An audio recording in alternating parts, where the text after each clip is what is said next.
Hi, my name is Chris, and the video that you're about to watch was originally a Skillshare class exclusively on that platform. However, recently I have decided maybe as an experiment it would be fun to just publish it in its entirety here on YouTube to also provide you with this value that you can watch this class in its entirety. All of the parts are here just exactly the same as they would be on Skillshare. Now, of course, if you want to jump around, the chapters are in the description below, and usually they also show up in the timeline for the YouTube player. Now, depending on your skill set and the class that you're watching, it may be really helpful to just jump around a little bit here and there so that you get the most content in the least amount of time possible. And of course, also don't forget that you can up the playback speed here on YouTube so that you can watch the class in maybe half the time and get through it a little bit more quickly and learn the same amount. If you want to watch this class on Skillshare itself, and of course also enjoy many other classes as well, you can of course also find a link down in the description. All of the things that are mentioned in this class, for example equipment as well as software services, are also linked in the description for you to click on. And one last disclaimer, these classes may have information that is no longer applicable because they have been produced in the last years, and so please keep that in mind as you are watching these classes. And with all that said, I hope this class is extremely helpful for you, and let's jump into it.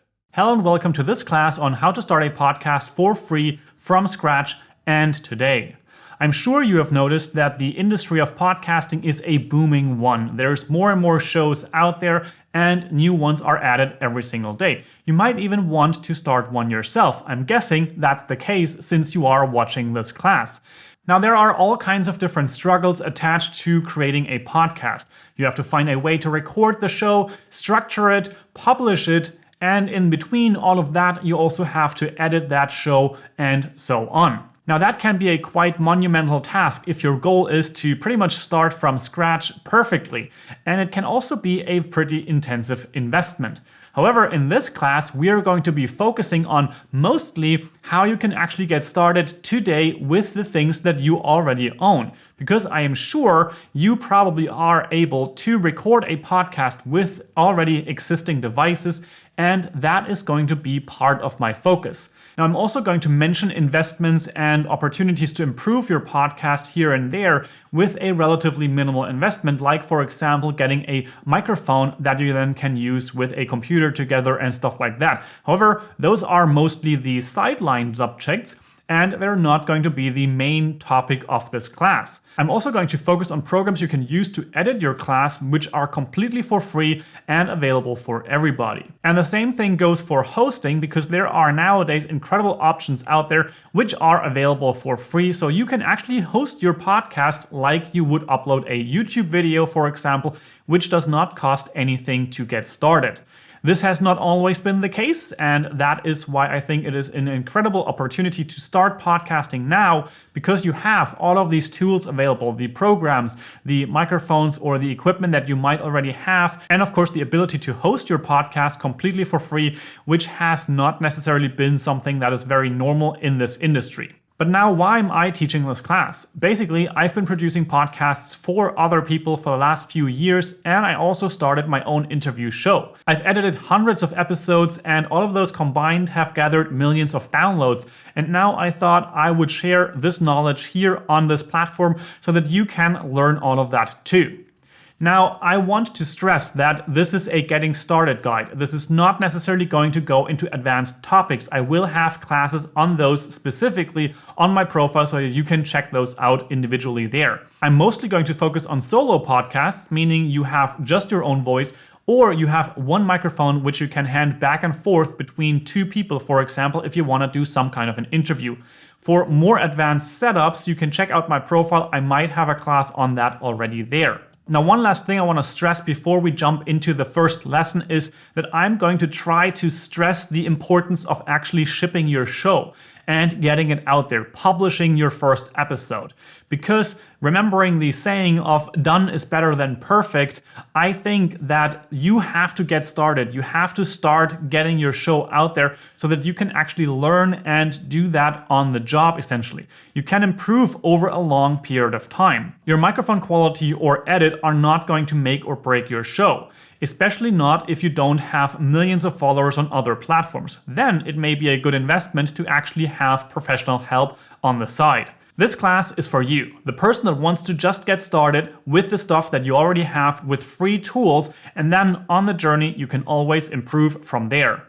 Now, I hope that is exciting for you, and I'm looking forward to seeing you on the inside. Awesome. Now that you're here, let's talk about the first essential things of a podcast and what you might want to prepare to actually get you started. The first thing that comes to mind is a rough concept of what your plan is and what you want to be creating. So essentially knowing what should be the title of the show and what do you want to be talking about. This is especially helpful to know how you want to approach all of the different text elements that you would like to have attached to your podcast in terms of description, title, maybe even text on some kind of a website or similar things. This is also a good place where you can mold what kind of niche your podcast should go into so that people can know what is this show about, so that they can decide whether or not they want to actually listen to this show. Now, the rough concept is one of the first things that you might want to consider creating around this topic. However, it is also not necessarily something that I would say needs to be perfect from the start, because once more, you can already get started with a show just by doing whatever feels good and what you would like to share. Essentially, creating something like a rough draft of a podcast, because in the end, you can always take episodes offline or even start a completely new podcast from scratch and just do that whole thing over again with an improved layout, design, text, and all of those things. Now, the next thing that I would consider is a cover photo. This is a cover photo that essentially is like an album cover for your podcast, a 1x1 squared image, which is basically the recognition factor for your show in the different podcast directories, as well as on the website for your podcast and inside of the podcast player apps. You can also have individual episode cover photos. However, that's a ton of extra work and not necessarily something that I would focus on at the beginning. And from that, it's pretty clear we need a way to record your voice. So some type of a microphone, a phone, maybe a computer, stuff like that is already good enough. And I will be talking about recording and different equipment that you can use for that. And of course, recording equipment that you probably already have in the upcoming videos. From that point on, we need to edit your files that you have recorded. And again, that will be covered in its own section. Now, in terms of recording, podcasts are really relatively simple because they are audio only, which makes it so that you need not as much equipment as, for example, someone who wants to record video as well. And that makes it really easy to get started. It also has the benefit that you don't really have to care about how you look while you're recording. You could theoretically do that in bed or something that is just very, very comfortable for you, but not necessarily comfortable for you to show in public. However, I personally like when, for example, I do interview shows and stuff like that, to also film the interview, because then at least I have that material ready to go as well. It's already enough to just have a simple phone on a little bit of a tripod and film the whole thing from one perspective, but at least you have that perspective ready to go if you want to also launch a YouTube channel for your podcast, for example. I personally would always do that because these types of situations might not repeat themselves. So for example, if the person is not available at all times, or it's a very special occasion for you to have someone available, then it is a really good idea to include video, even if you're not planning on publishing it at that specific moment. But again, if you don't want to stress about that, then don't. Just leave it out there and focus on the audio completely. Now that's pretty much all that you need to get started with podcasting. A couple of text lines, a graphic, a bit of equipment for audio recording, and you're ready to go. In the next few lessons, we're going to go more into detail with these different aspects in terms of preparation for the first episode, recording the first episode, and looking into different types of equipment that you might already have available, but also possible upgrades if you choose to go that route. And of course, the editing, publishing, and then how you can get it into iTunes and those places. So let's jump in and focus on the first steps, which are the preparations of that first episode, so that we can get you going immediately and get your episode out the door as quickly as possible. Now let's talk about what the content of your podcast will be, and especially what the first episode can look like. Now, first up, the question that you can ask yourself is, what could this podcast be about? Notice how I have a highlight on the word could instead of having it say should or something like that. This is the possibility, and that is pretty much the open-ended question that you have in front of yourself. To ask yourself, what could this podcast be about? Because essentially, you can always rebrand, you can always change things, change the cover photo, change the title even, or change the content and concept of the whole show. Not to mention that you can even also launch another podcast next to the one that you already have, specifically since podcasts nowadays can be posted and scheduled and hosted for free as well. So that's why I am focusing on the what could this podcast be about. Now, it makes total sense to start with a bit of a bullet point list right here. So you can, for example, build a bit of a list around the niches that are interesting to you. What are you specifically wanting to focus on with this specific podcast, and much, much more.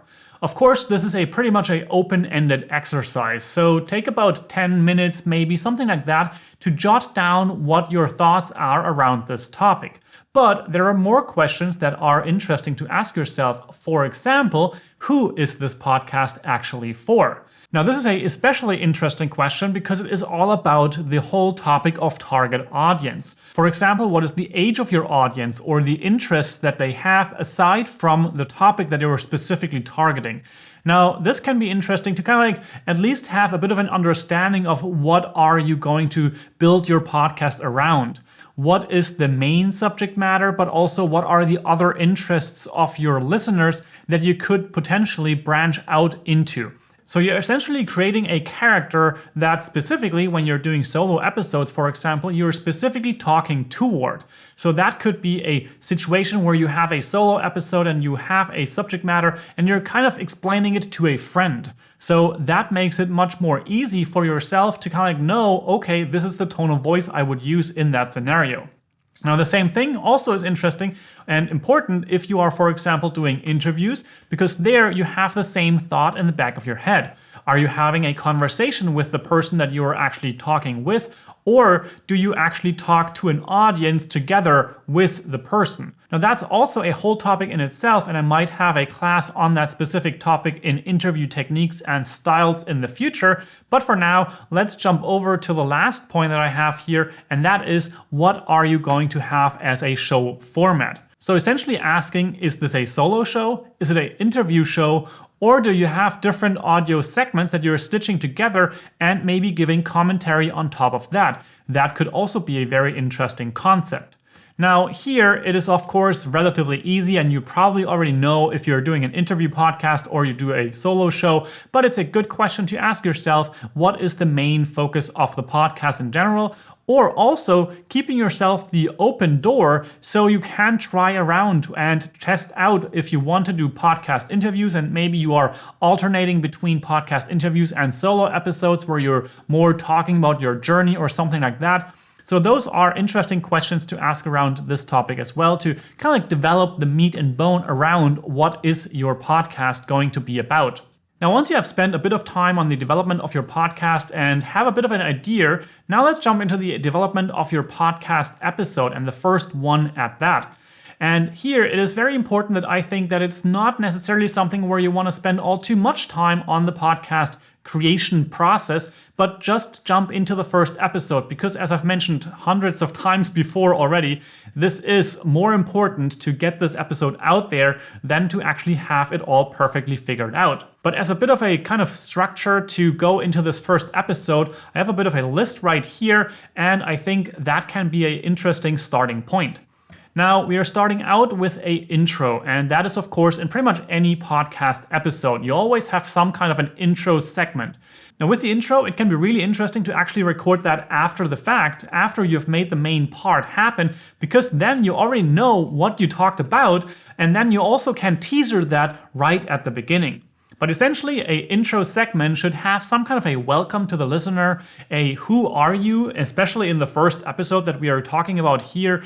Then, of course, also what this podcast should be about or is going to be about, and also what this specific episode is about. Now then, lastly, in the intro, I would include some type of an overview of the content of this first episode. And if you did the recording of the main episode before doing the intro, then it's a great idea to give an overview and a teaser as to what is coming in this episode and kind of like what the order is of things. So that's kind of like the structure I would take for an intro. Notice that there is no jingle or whatsoever because, again, we want to get this episode out the door. We don't want to over-perfectionize it in any kind of way. So starting out by simply doing something like, hello and welcome to my podcast episode. This is a completely new podcast that I'm creating from scratch. I'm usually a YouTuber working on and so on and so on. So basically just giving a very warm welcome and giving a quick overview of what is this going to be about so the person understands right at the beginning, what is this, why am I listening to this, and do I actually want to keep listening to this further? Then of course we have the main act. And here it can go all kinds of ways, of course, because you are going to create a unique podcast and I don't know what you are going to do there. Now, of course, it can be interesting to kind of give a bit of an introduction of you in this first episode, kind of like an understanding of why you are creating, kind of like your motivation behind it, and also a kind of like an idea of what are the future ideas for this podcast. And what is the meat and bones? What's the content that you're going to be sharing here? Is it knowledge? Is it stories? Or do you have interview partners lined up? All of those things can be shared in this specific intro episode here. And with that, we are already going over to the outro. And there we have a couple of very important things going on. One thing that is very common with podcasters as well as YouTubers and the likes is to thank the listeners for being here and sticking around for the show. Then, of course, also giving the people a contact option so that they can find your website, your social profiles. And if you have a guest, it's a good idea to actually mention those things in the beginning of the show so that they have the information right from the start. And now at the end, you can give them those things again. Of course, you can also mention something that your links are going to be in the description of the podcast so people can actually touch those or link them or click on them. And lastly, I would kind of give a teaser for the next episode. So what is coming after this? When is the publishing date going to be for the next episode? And also, do you have a content tease that you can already include here as to what you're going to be talking about in that follow-up episode? Now, you may not know when you're going to have the time to make another episode or what is going to be in the content there. So maybe just a general tease as to what's coming in the podcast in general could be interesting. Or just sending people off and saying, I hope to see you or hear you and speak to you in the next episode. So that's basically my concept idea for this very first episode. And I would not expect this episode to be much longer than, let's say, 10-15 minutes, because it is just a very short intro episode to get you started, to get you out there. And with that, we have the first part of the class project, and that would be to create this kind of an outline for your first episode and then share that in the comment section or the class project section. Now, this is really interesting because A, it gets you going and publishing, because done is better than perfect, and published is even better than that. And of course, it also opens up the opportunity to get feedback and give feedback on other people's outline. And I'm also going to try to take a look and give feedback where I can. So one last time, take this outline, make it your own, and of course, share it in the class project section. Now, with a recording of a podcast, we at some point have to talk about equipment that you can use to actually record your podcast. And this is an area where you can easily obsess about getting the biggest and best setup. However, this is a class dedicated to the setup that costs nothing. And the main reason why I think that this is actually a possibility is because we constantly are using basically voice podcasts in our daily lives called phone calls. And that is one of the reasons why I think that you can actually start a podcast just by simply using your phone. This has a microphone built in, just like your computer also has a built-in microphone. And specifically, MacBooks are actually pretty popular in that area in terms of having really great built-in microphones. The same thing goes for iPhones or similar phones on the market. Because have you ever hung up on someone because their sound was terrible? Well, if you haven't, then it's a good chance that you could also just use whatever mic you already have in the palm of your hand, with whatever phone you have or with whatever computer you have and start recording that way.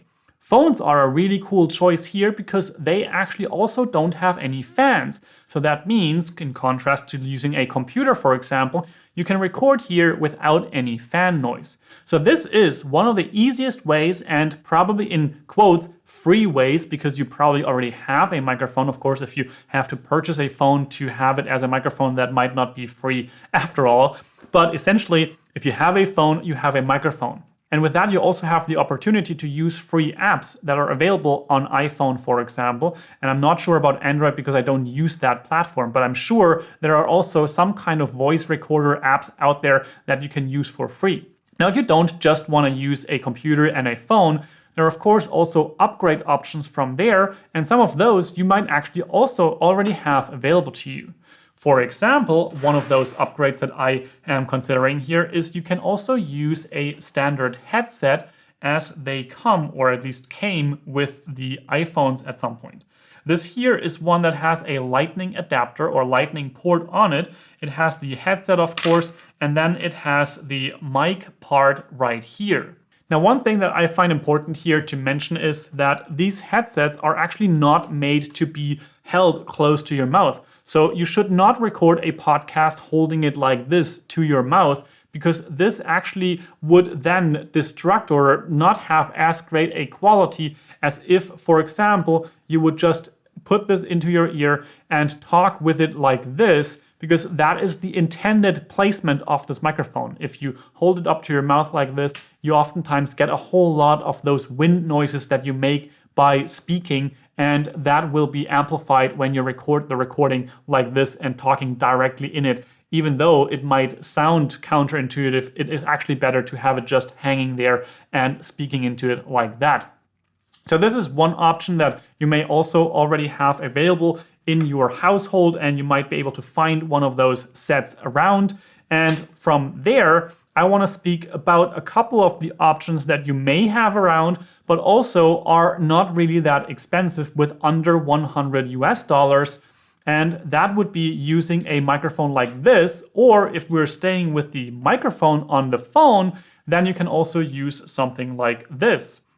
This here specifically is a Rode SmartLav Plus, and this, with the lightning adapter, of course, is actually a lavalier microphone that is made to be connected to a phone. So in this case, I could use this with my phone together, plug this in here, have this one here clipped to my shirt like so. And again, the placement is actually there, so it should be placed there, close to the mouth, but not directly in front of it. And then I can just make a podcast recording like this.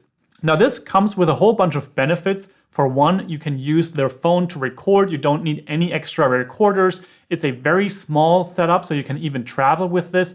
And you can also walk around with this type of a setup. So for example, if you want to do a podcast while you're on a trail, walking or hiking in any kind of way, then this could be a really interesting setup and works just about anywhere.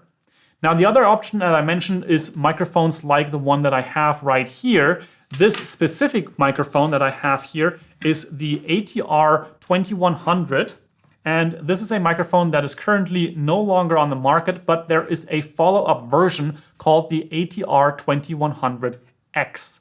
The ATR 2100X is a microphone that costs around $100.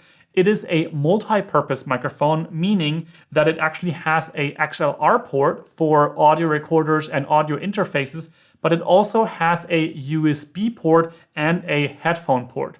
Now, the ATR 2100X actually has a USB-C port, so if that's important to you, then that is an option right there. And the cool thing about this is that if you plug in headphones with a normal TRS jack, then you actually have something that is called 0 milliseconds monitoring. Meaning, as you speak into the microphone, you actually also hear yourself through the headphones, and you can also use this microphone as a device on your computer directly with the USB card. And that way, this here also becomes an output. So you can plug in your headphones right there and have those on, have this microphone be used, for example, for a Skype call, and you talk into this microphone, and out the headphone jack, you hear yourself and you hear the person that you're actually talking with. This microphone or the follow-up version, as well as an alternative that I also want to show you, which is called the Samson Q2U. This is essentially the same microphone, but it is still at the same price point as the ATR 2100 when it was not the newest version. So right now the Samson Q2U is pretty much the same microphone that I have here, but it costs around 60 bucks, and then the ATR 2100X costs about 100. Now again, the benefit of the ATR 2100X is that it has a USB-C cord, so you actually get a USB-C to A and a USB-C to USB-C cord, and also a XLR cord. So this is the microphone that I have here, just in a newer version. But I also have used the Samson Q2U. It sounds almost identical. They're of course not perfectly the same, but essentially it does not really matter which one of these you get if you are choosing to go for one of these microphones. Cool thing also, they come with a stand. It's not necessarily the best. I would definitely upgrade to something if you want to, and also get a pop filter if you want to. These are these little foam balls right here, and you put this onto the microphone like so. Some people like to put it on just a little bit so that there is actually a little bit of an air gap, but it also has a bit of an air gap in the front, so it reduces the plosives even more. But overall, these types of microphones with the USB cord and also XLR option are great because they give you the upgradability for later to go for XLR, but they also give you the ease of use to just plugging it into a computer. So if you do want to spend some money, then of course I will have links to these microphones in the description below. However, again, this is absolutely not necessary. You can totally start out by simply using your microphone on the phone, just like this, holding it to your mouth and speaking into that. I will show you a demonstration of how different those things sound, so you know what you get yourself into depending on what you choose. But again, you have never hung up on a person just because the sound was bad. So let's not focus too much on this any longer and jump into the applications that we actually can use to record the sound of your podcast. Next, let's talk about the applications that you can use for recording your podcast. First up, we have an ability to record on the phone, as I've mentioned, with the headset as well as with the SmartLav Plus or just the built-in microphone of your smartphone. You can already start recording a podcast. Now, on iPhone specifically, we have the Voice Memos app, which of course could be a starting point for recording voice. And it simply is just opening that up and hitting the record button, and you're off to the races and already can start recording your podcast essentially. However, I personally would prefer to actually record in an app called Rode Reporter. And this is an application which is also free, so it does not cost you any money to get this application up and running. However, it gives you more control in terms of the settings that you can choose, in terms of the quality specifically, and then also for the transfer of files to your computer, you can use different methods there as well. So this is the application that I would use for recording on my iPhone. It is also available for the Google App Store, so you have it for Android as well, and it is free of charge. So that's really cool. But then what to do if you want to record on your computer? And of course, there we have a couple of free alternatives to paid software as well. Namely, we have Audacity. This is a program which is open source and cross-platform, so it means that this is available for Windows, Linux, and Mac OS, and it is relatively easy to use. I am going to have a video about how you can set this up for recording, and then also some very basic editing techniques for this application later on in this class. Now, if you're using Windows, this is pretty much what I would use in terms of the free market of editing software. But if you're using a Mac, then there is also Garageband, which is already pre-installed on your computer, and you can simply start that up by looking for Garageband on your Mac. And this actually is a pretty slick looking application, and I'm also going to feature this later on in this video in terms of how you can set this up for recording, and of course also show you how you can edit small things in this application and make your podcast stand out a bit more. Now with that, we are jumping over to paid solutions, and first up we have Reaper. This is actually an application that is a complete audio editing suite. It kind of looks similar to Audacity, however, it is much more powerful, and specifically for podcasting, there's an upgrade or a module for it, which is called Ultraschall. Now, Reaper itself is not free, however. It is an application that costs around $60 US. However, the module or plugin for this actually is free, and that's called Ultrashell, and it is specifically made for podcasting. Now, I would consider this, as well as alternatives like Audition from Adobe and so on and so on, I would consider those later on in the process as you get to know the whole topic of podcasting. Maybe once you have done 5 episodes or so and you know that you're sticking with it, maybe then it makes sense to transition into applications like Reaper and Ultrashell, or even Audition from Adobe to better make use of your time while editing. However, something to note there as well is that some people, if you have a really successful podcast, also outsource the editing or just simply don't edit their podcasts at all. So those options are also on the table. For basic editing and making adjustments, Audacity and Garageband as free options are completely enough and totally worth it checking out, and that's also why we are going to focus on those later on in this class. Now, with recording in any of the applications, you will come across a couple more details that is not worth obsessing about. And that has everything to do with bit rates and all that stuff. Of course, you will have 16, 24, and 32-bit. Then you also have 44.1 kilohertz, 48 kilohertz, 96 kilohertz, and sometimes even more, and WAV files, MP3 files, and AAC files. Now, all of that is great to know, but of course, it's also not really worth obsessing about, because even MP3 at the lowest quality level would still be a relatively good recording. And as long as you don't have an audio file listening to your audio or your podcast, nobody really cares all too much. Now, if you have the choice and you want to make the settings the way that it is supposed to be, or a good choice to be, then I would start with the top to bottom basically. If you can get a recording at 24-bit, 48 kilohertz into a WAV file, then that is what I would look for in terms of a recording for a voice podcast.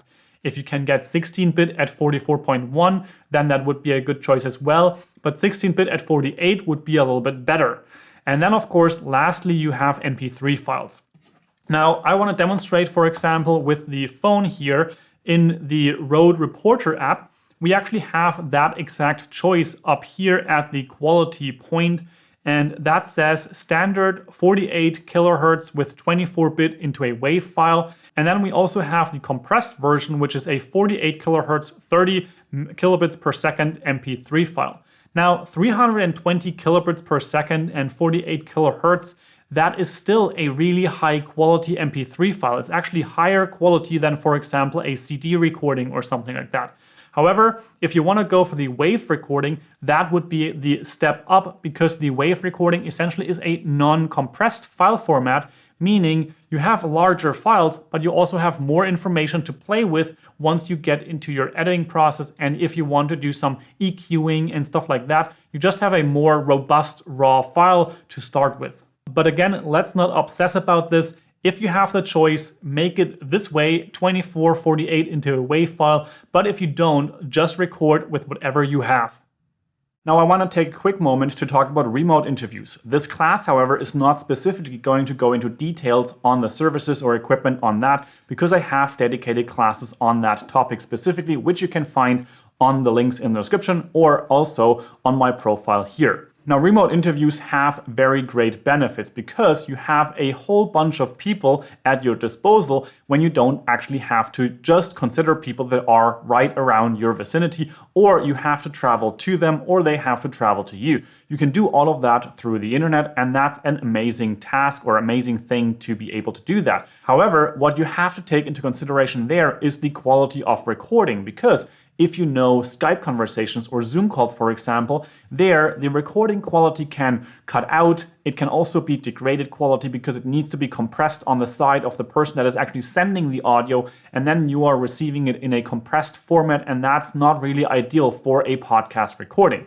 And for that purpose, there actually are nowadays services which make the process of recording a podcast remotely much more easy, and especially now also supporting video recording and audio recording at the same time. Now, when you want to do a remote recording, it is a good idea to have a high quality microphone, like for example, the ATR 2100X or the Samsung Q2U that I mentioned previously, because both of those have USB connections, and that makes it really easy to just hook this up to your computer and use it straight away without having to use any additional gear whatsoever. Of course, that's going to be an investment, and it might just be enough for you to start out with a headset or maybe even the inbuilt microphones on your computer. The service that I'm going to mention here also has echo cancellation, so in case you don't have the ability to use headphones or something similar, that also is an option right there. Now, in terms of recording your podcast, there are a couple of very interesting web services available nowadays, which actually offer the ability to record the podcast right inside the browser,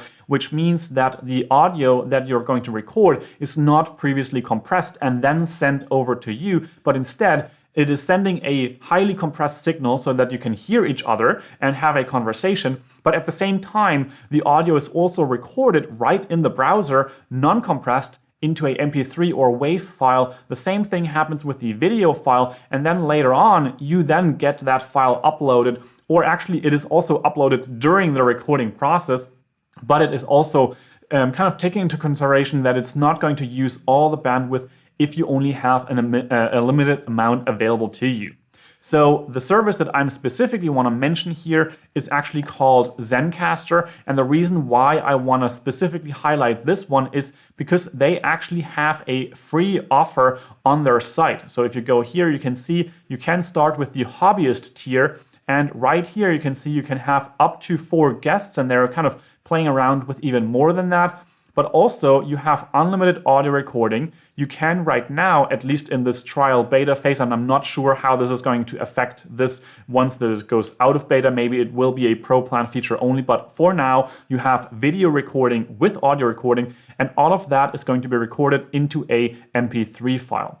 Now, I don't necessarily consider this a high quality MP3 file because it's not going to be 320 kilobits or something. And it's of course also not going to be a non-compressed WAV file, which you have when you go into the Pro plan here. However, again, let's just get started. And this here gives you the opportunity to get started completely for free with a, in my opinion, absolutely good enough audio and much better audio than, for example, using something like Zoom or Skype to do the recording, because there you are always going to lose quality with the compression because the audio has to be sent over the air first. I specifically know a couple of podcasters that are using Zencastr as well as some of these other options to do remote interviews. And the great thing there is that you get those files individually recorded, which means that even if the internet connection has a hiccup and the connection is not that well or that great, you still have the local recording on the person's computer or on there. It is going to be sent to the cloud after the fact once the connection is restored, and you never really lose a beat in that recording. So that's a huge, huge benefit to all of this. And of course, it's also about having a higher quality recording. Now, as I've mentioned, these nowadays also have video capabilities.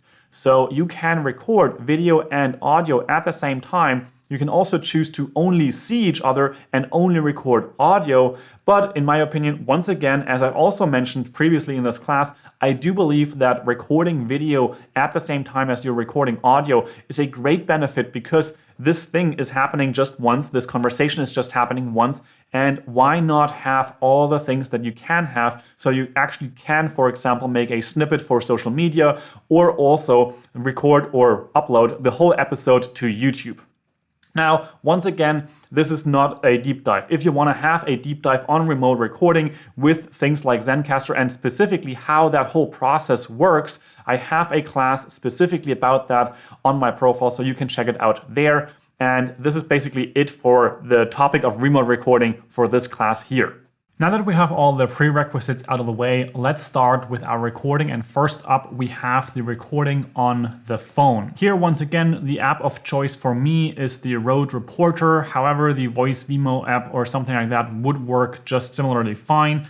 For the settings, we're going to go to the settings screen, and here you want to choose quality standard, 48 kilohertz, 24-bit in a WAV format.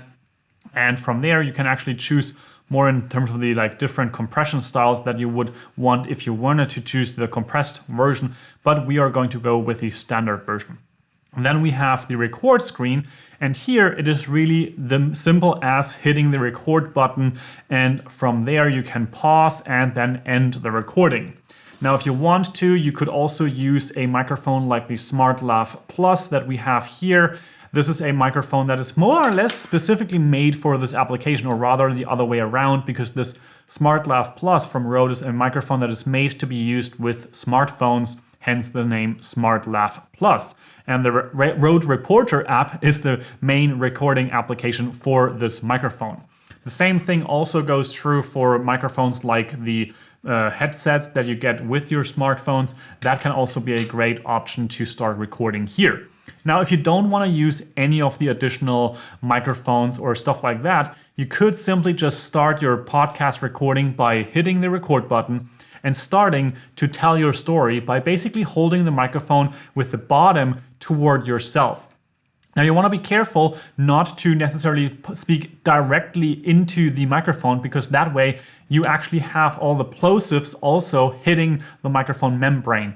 So if you hold it kind of like off to the side and you speak forward, and this is kind of just picking you up on the side here, that would be more or less ideal for this type of recording environment. Now, if you don't want to record everything that you're saying, you can also just hit the pause button right there. And now the recording is no longer continuing. And you, for example, can, I don't know, cough or do something like that. Personally, I would probably just have it running throughout. This way it is just one giant file and I have to then edit all of that in the aftermath. However, it makes it a little bit easier to know where I had my pauses or stuff where I did not want to record, where I do have to make a cut, because I can see that in the waveform. And when I don't, or when I pause, I don't see any of that change right there. And there's no marker or anything like that.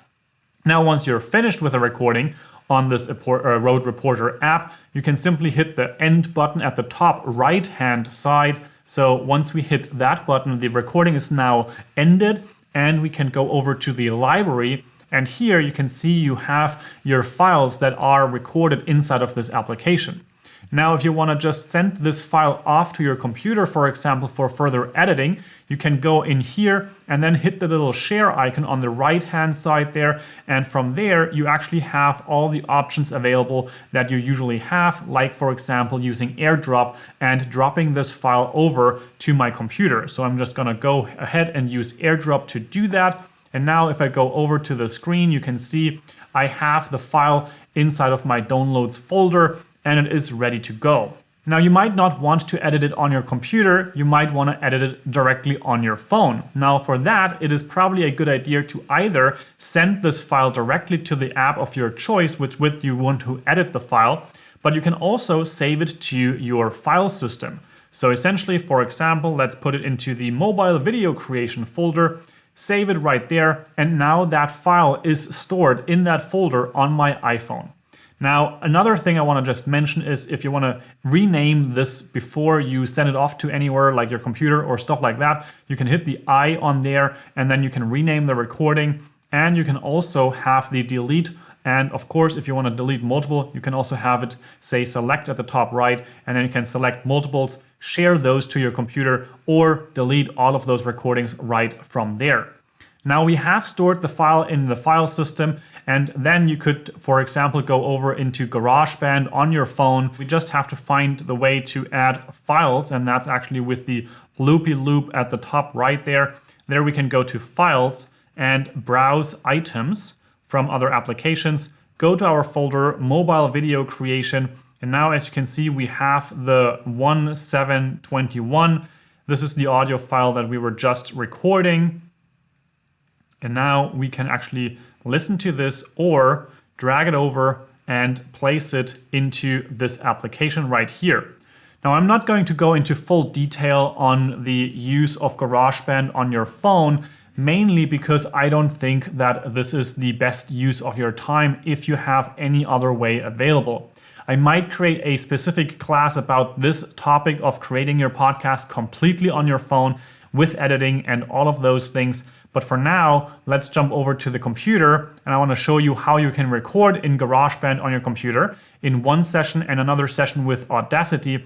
and then also look into editing on the computer a little bit more in terms of taking out certain parts, trimming the beginning and end, and doing those kind of things. So let's jump over to the next session. So now let's talk about how you can use GarageBand on your computer and set it up to record your podcast session right in there. Now, to install GarageBand, you can go to the Mac App Store. So you just simply open the Apple menu at the top left corner, open the App Store, and there you can search for GarageBand. And depending on whether or not you have it installed, you will see either open or install right there, and you can get it this way. Now, if you already have GarageBand installed on your computer, you can also use Spotlight or, for example, Alfred, which is a tool that you can trigger with Command and space on your keyboard. And so then you can actually just search for things. Alfred is a really cool tool for this type of thing to kind of like automate things on your computer as well as find files and programs really quickly. And I have a specific class about that because it is such a cool productivity tool. So if you want to check that out, I would definitely recommend it. But essentially what you can do here is search for GarageBand and then just hit enter, and the program is going to launch itself. Now, once you have GarageBand open, we have to choose our project. And in this case, of course, we want to create a new project from scratch. So let's just choose that. And then we have GarageBand opening up and giving us a couple of instructions as to what we want to set up. Now, for us, we want to do a recording using a microphone or line input. That's the type of recording we want to choose here. And then we have to choose what are our inputs going to be. Now, right now you can see my instrument is connected with none. So right now there's no inputs available whatsoever. However, we can of course change that by going into this little gear icon or this little arrow right there, which will bring up the preferences of GarageBand. And you can also go in here by simply going to the GarageBand icon or name in the top there, then go on to preferences, and there you have the audio and MIDI settings. And here we have the output device, meaning the device that is going to play back the sounds that we are going to be recording and or playing back. And then we also have the input device, and here we have to choose which device or which microphone we want to record right now. Now, what I have here, which would be one of the easiest to use, that would be the built-in microphone, because that is of course the mics that are inside of the laptop already built in, and the ones that you, for example, can use in a FaceTime call or similar things. Now, something to keep in mind there is that with those microphones, you also are relatively close to the fans of the computer. So depending on what you may be running on your computer, those might be really loud, and that is not necessarily ideal. But it's the perfect place to start if that's all you have, and simply just start creating from there. Now, once you're a couple of episodes in, you want to improve, or you want to start out with a proper microphone, then I would, as mentioned before, go with the Samson Q2U or the ATR 2100X, because those microphones are under $100 and they are giving you the ability to basically connect with a USB cord. Now, I have one right here. This is the ATR 2100, but that is no longer being sold. And here we would just plug this in right here at the end, or at the end of the microphone. We have a normal USB port right here. And as I mentioned, the ATR 2100X actually is a USB-C microphone, so no longer USB mini.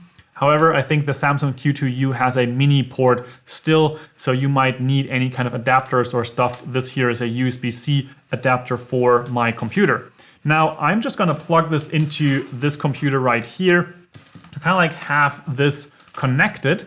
And now, once I go back onto my computer, when I go into the input device area, then I can fan this out, and you can see I have the ATR USB microphone as one of the options. And this is now this microphone that I have right here connected to my computer, and you will see that signal in a moment. And I'm going to have a comparison video where I show you specific sounds from different devices and of course also microphones in this class. So check that out if you want to know how these different types of microphones sound, and if you want to invest something or not, or you can start with whatever you already have. Now here we are pretty much done. I want to use the system settings for the output, and I want to use the ATR USB microphone for the input. And now we can close this off. And here, why did this not update? Let's just try this again. Okay, so it still says none. Well, let's just create our chosen track layout with the record using microphone. And I want to build an output, create. So now we are creating a track right here, and we don't actually use or need the library here on the left side. So I'm just going to close that off. And now we have this track. However, I don't see whether or not that is recording. I don't have a good timing here at the top. I personally prefer to not use this layout, and instead I want to set this up to time. So we actually have something that we can work with when we are doing podcasts, and we want to have a time which starts at 0, and then we just know how long the podcast episode actually is. We don't want to use the metronome because we don't want to have any clicking sounds or stuff like that. And depending on how you want to use this, I don't use the count in. If you want to have like a countdown before, which is kind of like click, click, click, and then it starts recording, then you can of course use that. Now in GarageBand, I like to change my track layout here on the side, which is configure track header with a right click, so control click, and then configure track header. And I actually like to use the track lock and record enabled, so I actually know what is going on. So right now we have this audio track, which is the only audio track we have here in GarageBand. And down here, you can see that we have the track settings and the master settings for certain effects that we want to use. And with these track settings, we actually can now select our microphone. However, that of course depends on this setting. And if you go in and command comma, that also opens up the preferences, the same thing as going to the name preferences. And then you open this up. With the audio MIDI right here, you have the input device, which is the ATR USB microphone. And now this is actually available here in the track. And then we can go in and say we want to have the ATR USB microphone on that channel. And now you already can see the input signal right here when I speak into this microphone. And as you can see, it is pretty loud. Now, what we have here are more effects and settings like that. And those are actually applied after it is being recorded. So we don't have to worry about this right now. We can just simply start our recording because now we have the signal going in here. And now we can arm this track for recording. I personally like to use that, as I've mentioned, with the changed headers so that this is actually active. And depending on what you want to record, I would record in mono, which is set up right now. And you can see this in the input area here at the bottom left-hand side with this circle. If you click on it, it now becomes a stereo recording, which means that it will actually take both of the channels off this microphone. It does not make sense to use that for podcast recording because you are going to be delivering most likely an experience that is a mono microphone. So you have just one microphone. And even if you have two people in the room, I would never split those to the left and the right ear or even just slightly pan them to those sides. It makes no sense. You want to have a mono signal so that both of the ears hear the exact same thing so that it's with clarity, because there's just too many instances where, for example, people are sharing their headphones and they both want to hear the exact same thing. And when you do kind of like pan stuff around, that's not possible. If you're creating some type of a audio experiential or something, maybe then it would make sense. But generally speaking, just keep it as a mono signal. So now we have the ATR USB right here. We have our audio track. We have armed it for recording. And now we can hit the record button right here at the top. And once I do, you can see we are now recording. And this is the microphone that I am now speaking into, and that is being recorded. And if I tap that, you can exactly see that that is actually the microphone that I am working with. Now, we have now already recorded like 20 seconds. And as you go forward and you record and continue and you record, you will end up with 10, 15, 20, 30, 40 minutes of recording. And you will have to probably trim some bits or remove certain pieces or stuff like that. But generally speaking, this is how you start recording. And as you can see, this is pretty simple. You can see how long you've been recording for, and you can also see whether or not you have a signal going on there. So that's about it. You can of course hit the pause button, or better yet, you can hit the stop button, but you can also hit the play button, and now we have basically stopped the recording and you are ready to go into the editing of this specific track. Or you can listen to it again and hear what you have been recording. Now, if you want to continue recording and you want to add more to this, you can either put it somewhere behind, or you can also just put it right here at the end. I would at this point not worry about any kind of changing things or like taking something out or trying to edit right now, like cutting something off and then doing that, because at this stage you are going to, or at least I would want to focus on just the recording, nothing else. So with that in mind, if you have something that you want to retry, or maybe you, I don't know, had the mailman coming or something and you had to go there to the door and stuff like that, you stop the recording. Now you're back at the end right here. You simply just hit the record button again, continue where you left off, and just do your recording, do your speaking, and you are off to the races. Now, that pretty much sums it up in terms of how you record inside of GarageBand, how you can do all of this. There will be another session on how you can then edit your recording in GarageBand, at least to remove some parts. But with that said, let's jump over to the other program, which is Audacity, which you might also want to use, or specifically if you are using Windows. Well, I don't know why you exactly watched this session, because it is for GarageBand only, but the next one about Audacity will be something which you can also use if you are on Windows. So let's talk about that. Now let's dive into the setup and recording with Audacity, a program which is cross-platform, available on macOS, Windows, and Linux. Now I'm obviously on macOS, so that's how I'm going to demonstrate things here, but it's probably going to work somewhat similar on other systems. To get Audacity, of course, you want to go to the website, which will be linked in the description or the text details of this class, and then you can download Audacity from that website. Now here it can become a little bit convoluted depending on how easy it goes for you.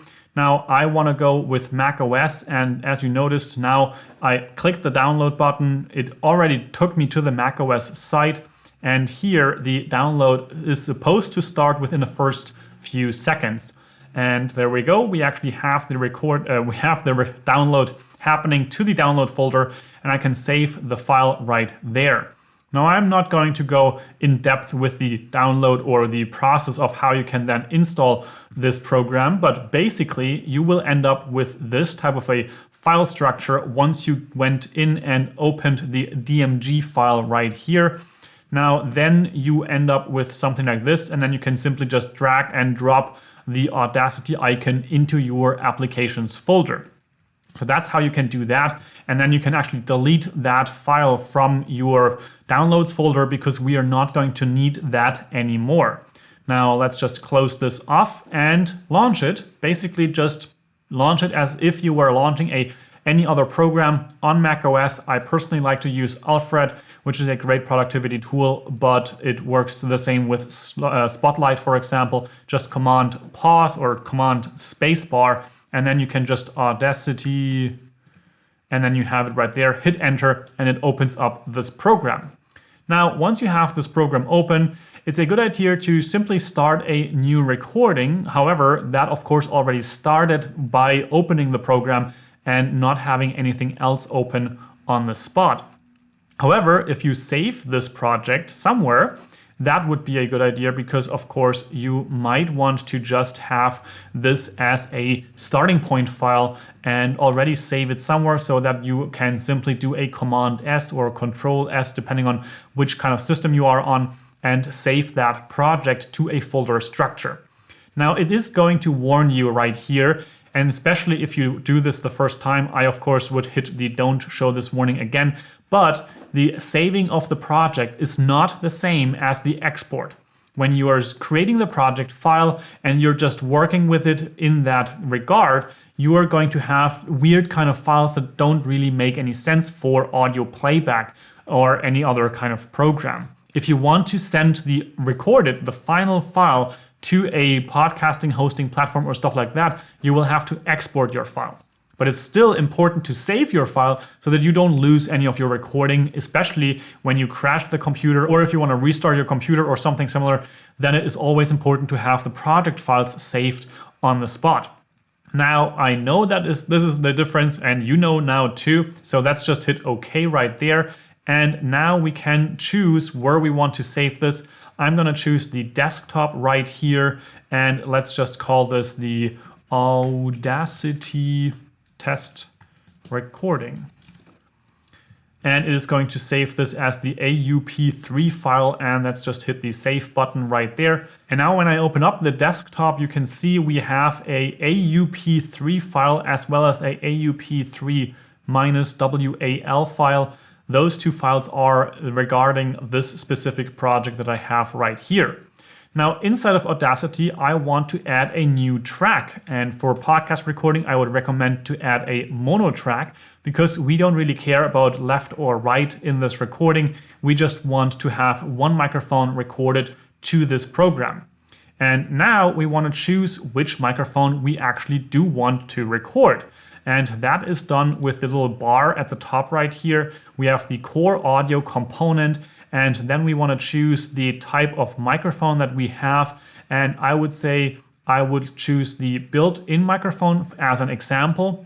Then we have a mono recording channel, and we want to have the built-in output as our output. That's fine as well. Now with this selected, I can actually click onto the monitoring bar up here. However, what you can see is that there is no signal whatsoever coming into the microphone at the moment. So why is that? And for that, we probably have to go into the system preferences. And there we want to go into sound. And from this point, we have the input. And this, when we look at the built-in microphone, where is it? Internal microphone, you can see that the input volume is set to 0. So now as I bring this up and the monitoring inside of Audacity is still active, you can see that now we have a signal recorded from the internal microphone of the computer. So that's what you have to do if you don't get any signal. It may be because of this setting inside of these system preferences. And it is kind of annoying that you have to go into two places to check for that. But that's how it is at the time of this recording with Audacity. Now, if you want to use a microphone like the ATR2100X or Samson Q2U, you might just want to hook that up with USB. Now, with the ATR2100 or the Samson Q2U, that is with a mini USB cable and of course a normal USB-A cord, and I need an adapter because I have a USB-C based laptop here. With the ATR2100X, this is going to be a USB-C port, and you have a USB-C to USB-C cord or a USB-C to USB-A cord. So depending on your computer, you might work with any of those. Now I'm just gonna plug this into my computer here on the side. And now with the microphone plugged in, we can go in here to the same section as before, choose the microphone that we want to have. In this case, it's the ATR USB microphone. Select that, select mono, and then hit the click start for monitoring. However, you might get an error message like this, or the microphone might not even show up in the list. And that is because we have to restart Audacity so that these changes actually take effect. So I just command Q'd the closing of Audacity, and now we have the AUP3 file on the desktop right here. And I can just double click this file and Audacity will open up that project. And now we have this open again. The ATR USB microphone is selected. I can also select it again. Choose mono, start monitoring, and there you can see we have a signal showing up in the monitoring section. Now, if you want to increase or decrease the gain, there are two places you can do this. You can increase it right here. So now you are at a 1.0, or you can decrease it. So now that you have a less loud signal. However, there's also these system preferences, and those are not necessarily synchronized here. So if I put this to 0, now this is also actually showing up at 0, which is kind of weird because sometimes these don't sync very well. So if I put this at the top here and I go back into Audacity, then this is still at 0, but you see the volume level is much higher than that. So choose either one of those two, probably. Depends on what your experience is with this program. It is an open source on completely free program, so that is something to kind of like be aware of in this case. But to check whether or not you have this microphone or the built-in microphone, it is best to simply tap on the microphone when you're not speaking whatsoever to see whether or not you have a signal, because the tapping is not a loud enough sound that actually gets transferred to all the other microphones you might have running in your room or on your computer. So let's do that just now. And that sounds like, or looks like a good confirmation right there.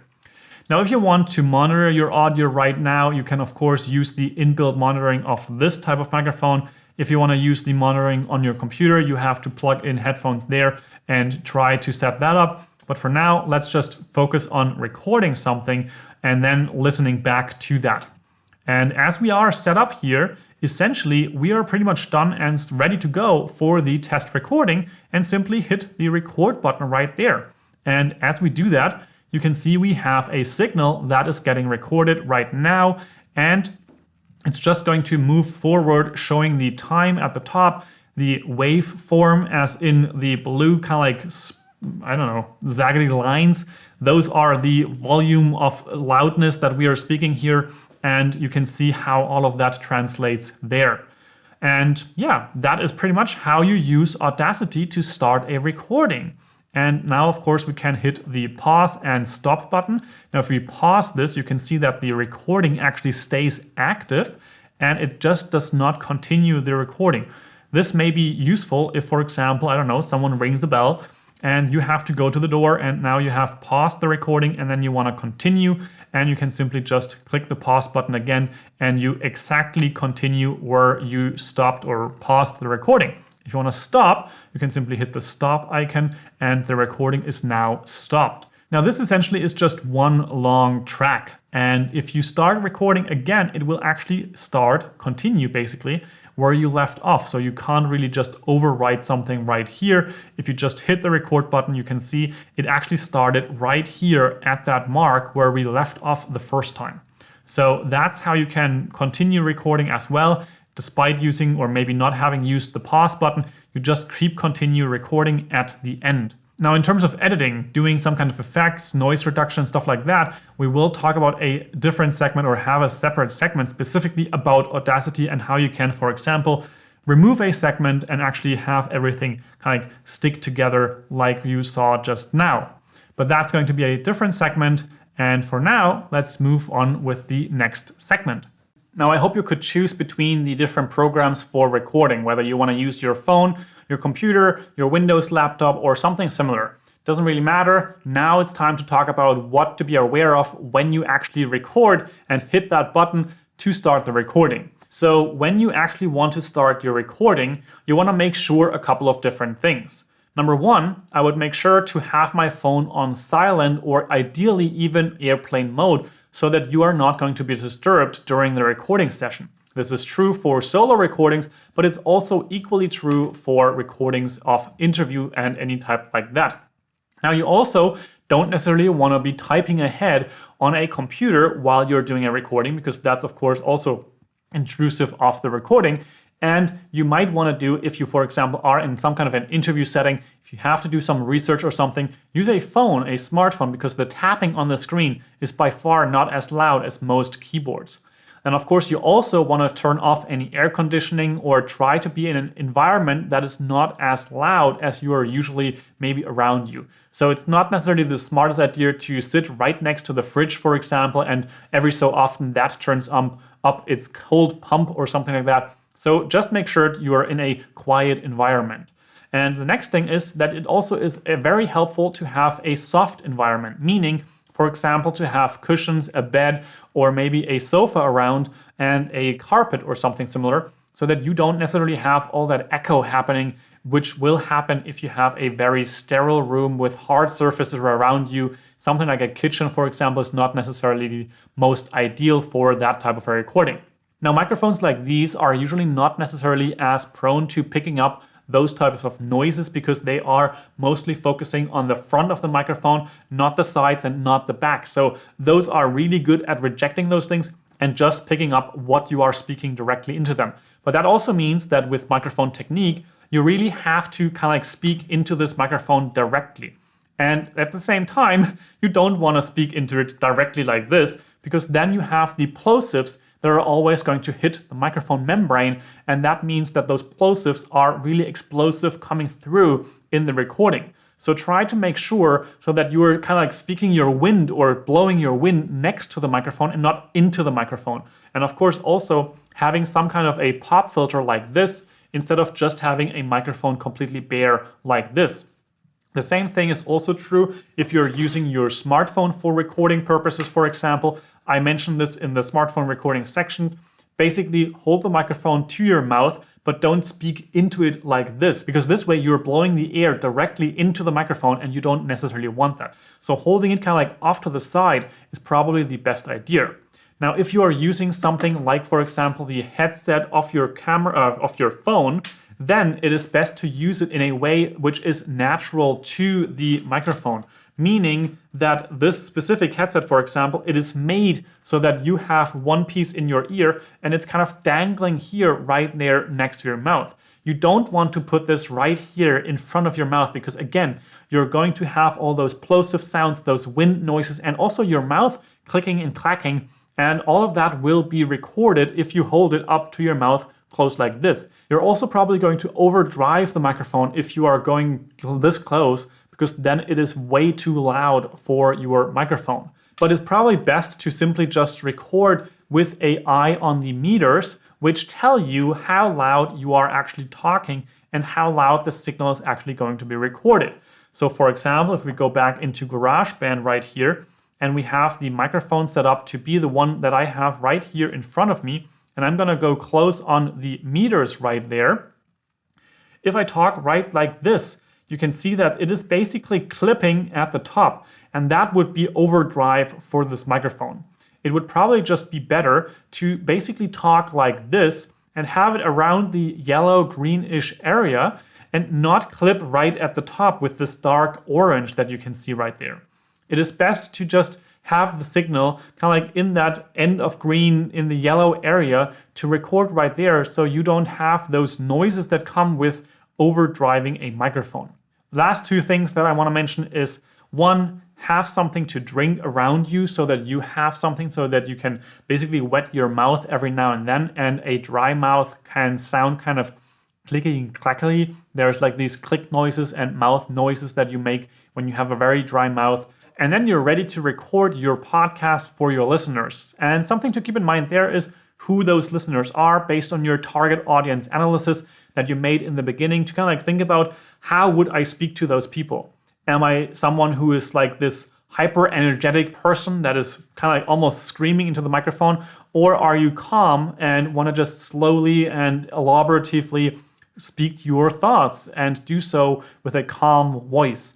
Those are different choices that you can make here, and of course, experiment with as well. Now with all that, you have your room, which is quiet. You have your soft areas around with a sofa or a carpet or something like that. You have your program ready to go, set up for the correct microphone, test it whether or not it's the microphone by doing the tap test, and then you simply just hit the record button, start your podcast with whatever you want, and talk about what you have to say as you have outlined in the segment where we talked about that outline for your very first episode. Now, with all that, I hope you have a finished recording now, or can get your finished recording going. And I would actually suggest to share that raw episode, if you want to, in the class project area, because that can be really interesting to see how other people are reacting there, what they are talking about, what they're sharing.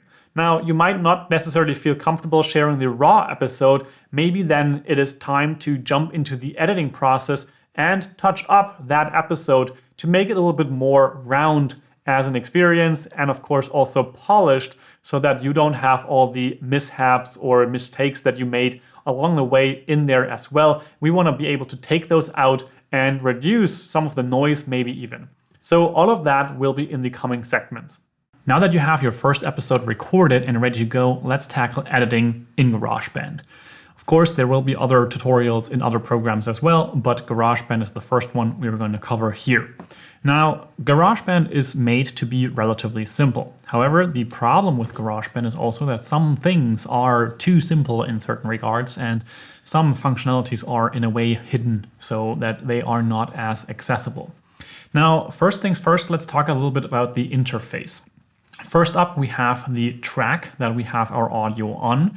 Sometimes you have multiple tracks. If you have an interview, for example, recorded with something like Zencastr or with an audio recorder where you have different microphones for different people, and all of those are recorded onto their own tracks. In this case, I have just one kind of demo recording right here, and with a pinch and a zoom. So doing the motion on a trackpad specifically for a MacBook, for example, you can zoom in and out. Scrolling left and right, you can of course scroll through the timeline. Scrolling up and down, the same thing.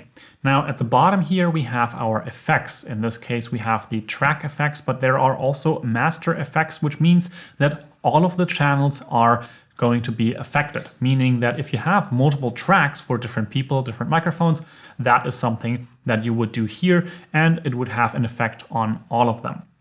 Now, what you can see quite clearly here is that there are pauses, and we'll have to try to get rid of those. So that's something there. I also have the issue that in the beginning I have a bit of a pause or some thinking time that I want to get rid of. And throughout I have more, because there I have segments where, for example, I did a couple of claps, and those are oftentimes helpful as indicators that there is something important happening that I want to have to take into consideration or look at. Now, what you just saw right there was that I grabbed this and moved it around. So you can see you can just grab a track and start to move it around. And that, of course, can also be kind of dangerous because you might move things to a different spot where it does not belong. Now, if you want to place your time marker so that you play your track from right here, for example, you want to do a cut right there or something like that, you actually have to grab in these little bars right there. However, you also don't want to drag at the top right there, because as you can see with that, you kind of select a certain area. So now we have the area from like 30 seconds all the way to 1 minute and a couple of seconds selected. And then you have this looping active at the top right here, meaning that now it would just play back this segment over and over and over again. Now, I just don't want to do that. We can disable this.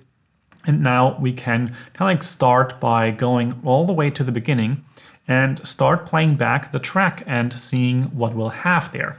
And you will hear basically also what this track is going to be doing and what is coming out of that. So let's see what there. And you can already see there's a way too long of a pause. I had like a bit of an exhale there. Hello and welcome to the Chris Spiegel podcast. Today I am recording this first episode. I'm going to give you a bit of an overview of what I am planning to do with this podcast. But also I want to tackle one question right from the start. But what was it? So as you can see, I tumbled toward the end right there. I had to rethink what I wanted to say. So we need to remove a segment right there. And for that, I want to go in and say edit. And there you want to go to the split regions at playhead. And what that does, if I go in and do a command and T, that just simply splits right there into two separate files, essentially, or tracks, so that we can actually continue editing those right there. Now, what I want to do also is go back. However, I wanted to make this cut first because this actually helps me to later on get back to this point and know, okay, yeah, I wanted to still fix something right there. So making a cut right there is really helpful. Now, I want to go back to the beginning of this because I have some segment here that I wanted to also remove, because of course I don't want to start with a 7-second silence or exhale. I want to start about right there. So first thing I want to do, again, Command T, do a cut right there. But as you can see, it did not do anything. But that was because the track was not selected. So right now the track is not selected. The headline here, or the topmost line, is not selected. If I do a Command T, it does not change anything. I have to select the track, and then I Command T, and it will split the track into two halves. Now with that, we have this beginning part, and I can just simply hit the delete key on my keyboard. But now you can see I still have the silence. Now I can drag this over to the beginning, but as you can see, then I have this pause or this silence right there, and I have to fix that as well. And that just doesn't work really well if you want to actually do a longer podcast edit, and especially not if you want to do those edits after the fact. And if you want to, for example, change some things in the beginning of your podcast and you don't want to mess up everything at the ending of the podcast. Now, something that we can do there is called a delete and move. However, by default, this actually does not have a shortcut. It's just a function that you can do edit and then delete and move. And what you can do with that is when you have a track like this, you have split the segment already. So you have two separate tracks right there. When you select the one that you want to remove, you can go in and go edit, delete, and move. And all of a sudden, it basically takes that segment, removes it, and moves everything from back there to that place. So right now, the beginning is actually at basically 0, 0. Hello and welcome to the... So that's how you can remove something and automatically move everything that comes after to that place so that it is still kind of glued together. The same thing we can do now right here. I had some thinking time, then I started again there. So in this first podcast episode, I want to discuss one of the theories that I have kind of I also did not finish that. Rather, we're talking about the nature is not free anymore. So I know that's See, I wanted to reconsider there, and I just kind of remembered that I wanted to do that about there. I'm guessing that that's the right place. Now in this first episode, let's talk about Another one of those kind of like situations where I want to restart. So in this first episode, I plan on talking. Now in this first episode, I want to give a bit of an overview of what changes with society. And let's just make our trim or our split right there. So again, selecting the track, Command T, so that it is actually kind of like splitting the track right there. Then we have that segment that we want to remove, and we can go to edit, delete, and move. Now, you see how useful that delete and move is. And for this to be actually accessible via a shortcut, we will have to set that up manually. And how you can do that is actually to go into the Apple menu in the top left corner, go to System Preferences. From there, you can go to the keyboard. There we have a segment called Shortcuts. And right here, you have the ability to actually add specific shortcuts for different apps. So as you can see here, App Shortcuts is the segment.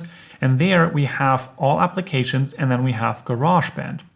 Now, Garageband is not by default in there. You can, however, go in and add the plus icon, select the application that you want to use. So there are a bunch of them available. And here, you would simply enter what menu item you would like that shortcut to be assigned to. So going back to GarageBand into the edit segment, there's the one delete and move. So that's the exact name of that segment. And now we can actually type this in exactly. So delete and move. And now we can actually assign our shortcut that you would like to choose for this effect. Now, I found that Command E is a shortcut that worked. However, something tricky here is that you actually have to choose a shortcut that is not being used by another application or any of the additional shortcut services that are attached here. So as you can see here, for example, there are tons of different shortcuts that are attached to all kinds of things, and you will have to make sure that the one that you want to use right here is not already attached to something else. Now you can see we can actually attach something like Command C, for example, here. But if I go back into this program, into GarageBand in this case, and I select this first track, for example, and I do a Command C, you see nothing happening. And the reason is because you can assign a shortcut here, but it doesn't mean that it overwrites something that already exists, because of course, Command C is copy and not delete and move, despite both of them now being attached to that shortcut. So you have to make sure that you attach something that is not already attached to something else. In GarageBand, I found Command E works. Now you also have to make sure that it does not be overwritten or does not override something in those other shortcuts, but that's something that you kind of have to look through. You have to find the right one for you. Now I find Command E is relatively close to Command T, so that kind of makes sense so that you can split and then delete and move with one shortcut or basically just one hand motion. Now, we will have to do that in the later part of that podcast, but let's just go back in here. Now, I want to show you a couple more things here as we are going through this edit and listening to this. Sadly, Garageband does not make it possible to actually have a faster playback speed, so that's something that is not in the feature set of GarageBand, and it actually is a bit of an annoyance because I think that that is a super useful tool when you are listening to yourself. You know what you're saying. You don't really have to listen through the 40-minute podcast you recorded. You can also just play it back and double the speed or something like that.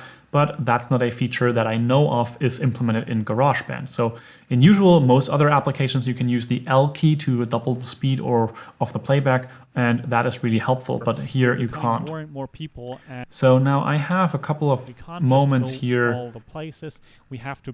Where, quick thing about me, I'm Chris Spiegel.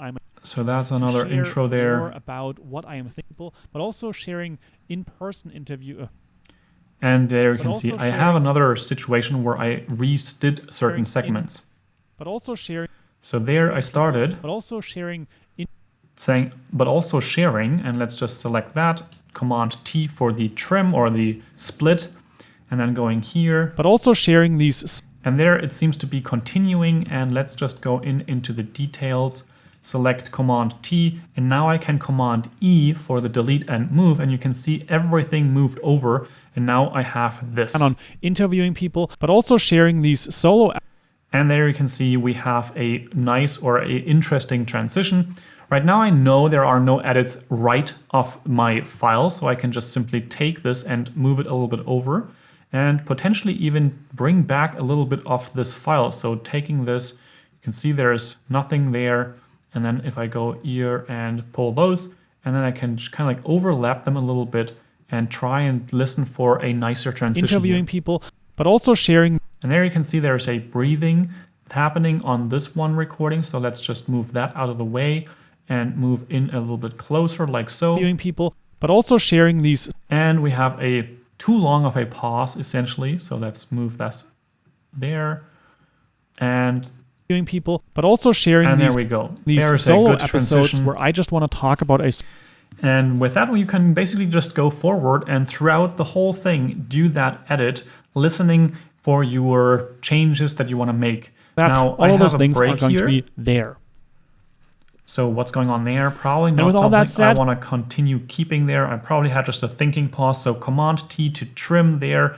Do the same thing here. Command E for the delete and move. And now looking into the details here. There. And with all that said, and there we go. I have basically the start of the main episode like this. The world is just not free anymore.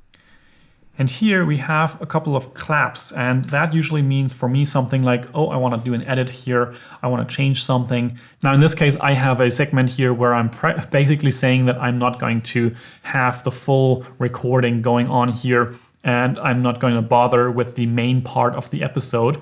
And then we are going to just continue here with the ending of the episode. If you want to hear this full raw file, this full demo recording, essentially, I have that available in the files of this course here as well. So you can check that out and maybe even edit your own version of this. But let's just take this out. Again, Command E moves everything together. But usually in this case, this of course would be where you have your main part of the episode. So you might want to do something differently there.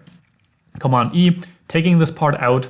And now we can go in and now we have the ending of the podcast here, which essentially just talks about all the things that I mentioned in the previous parts of the course about how you can connect me or how you can find information, what the next episode will be about, when that will be published, and also thanking the people for listening. That was the first episode of the new podcast. So that's going on there. And then toward the end, let's see if I have something where I did a mistake. I'm probably going to talk about a couple of my ideas around launching a YouTube channel, growing on that platform, and seeing how it can go from there. And I will hear you, see you, or connect with you in the next episode. Thank you for listening. And there you can see I am normally creating video podcasts. I speak like I'm speaking to a camera, or at least that's how it sounds to me. Now at the right end right Amazing here, week. Ciao, ciao. We have the ciao ciao, and then I can just cut there and again delete. In this case, it doesn't matter if it's a delete and move because it is right at the end of this episode. And with that, we have taken out some of the most annoying parts of this podcast, and we have a segment which is intro, and then directly after that we have the outro. Now, something else that you might run into is the difference in audio volume. Now, in other programs, you have abilities for normalization and stuff like that. Now here, we don't necessarily have that, but we want to bring up the track management for the effects again. So that's with the B in the keyboard, so that you can bring that back up. And we have these things right here. We have a compressor, we have an equalizer, as well as the ambience or reverb. We have an equalizer as well, which is also more detailed right here. And of course, we can change things with different types of plugins and also make adjustments right here. Now, what we can do here, for example, is we can jump into the equalizer and I can show you a couple of the very basics essentially. So one thing that a lot of people do is take out most of the lows or some of the lows, but not in this way. So this is actually not something that I would necessarily suggest, because with the way that this equalizer took out the lows, it was kind of like a notch filter. Let's just disable this. How can I get rid of this? So now we basically have no effect right here, and we make this normal. You can also use something called the analyzer, but I want to do a low cut filter. This means that I want to cut certain frequencies down. So if I put this like this, for example, you can see that we are taking away the frequencies at around 80 Hertz. And that is usually something that you do in audio, because this way you are getting rid of a lot of the rumble and also the air conditioning noises, the wind, if you have any. Those kind of things are now no longer part of this recording, essentially, as you listen to it. Hello and welcome to the Chris Spiegel podcast. Today I am recording this first episode. I'm going to give you a bit of an overview of what I am planning to do with this. Now with that, we also can enhance some of the mids essentially, so that we can have a bit more in that spectrum. This podcast, but also I want to tackle one question right from the start. Now in this first episode, I want to give a bit of an overview of what changes with society as we are growing further and further. And then with the later part here, with the high, we can also just take a little bit out there, because usually that's an area where we don't have any voice going on. We're becoming more and more people, and one of the effects of that is that I find that nature just isn't free anymore. We can't just go all the place. Now that's the basics of a EQ. You can do much more with this, but that's as far as I want to go with this. You can cut a bit of the lows, cut a bit of the highs, and maybe accentuate somewhere in the middle so that you have a nice sound or a nice tone.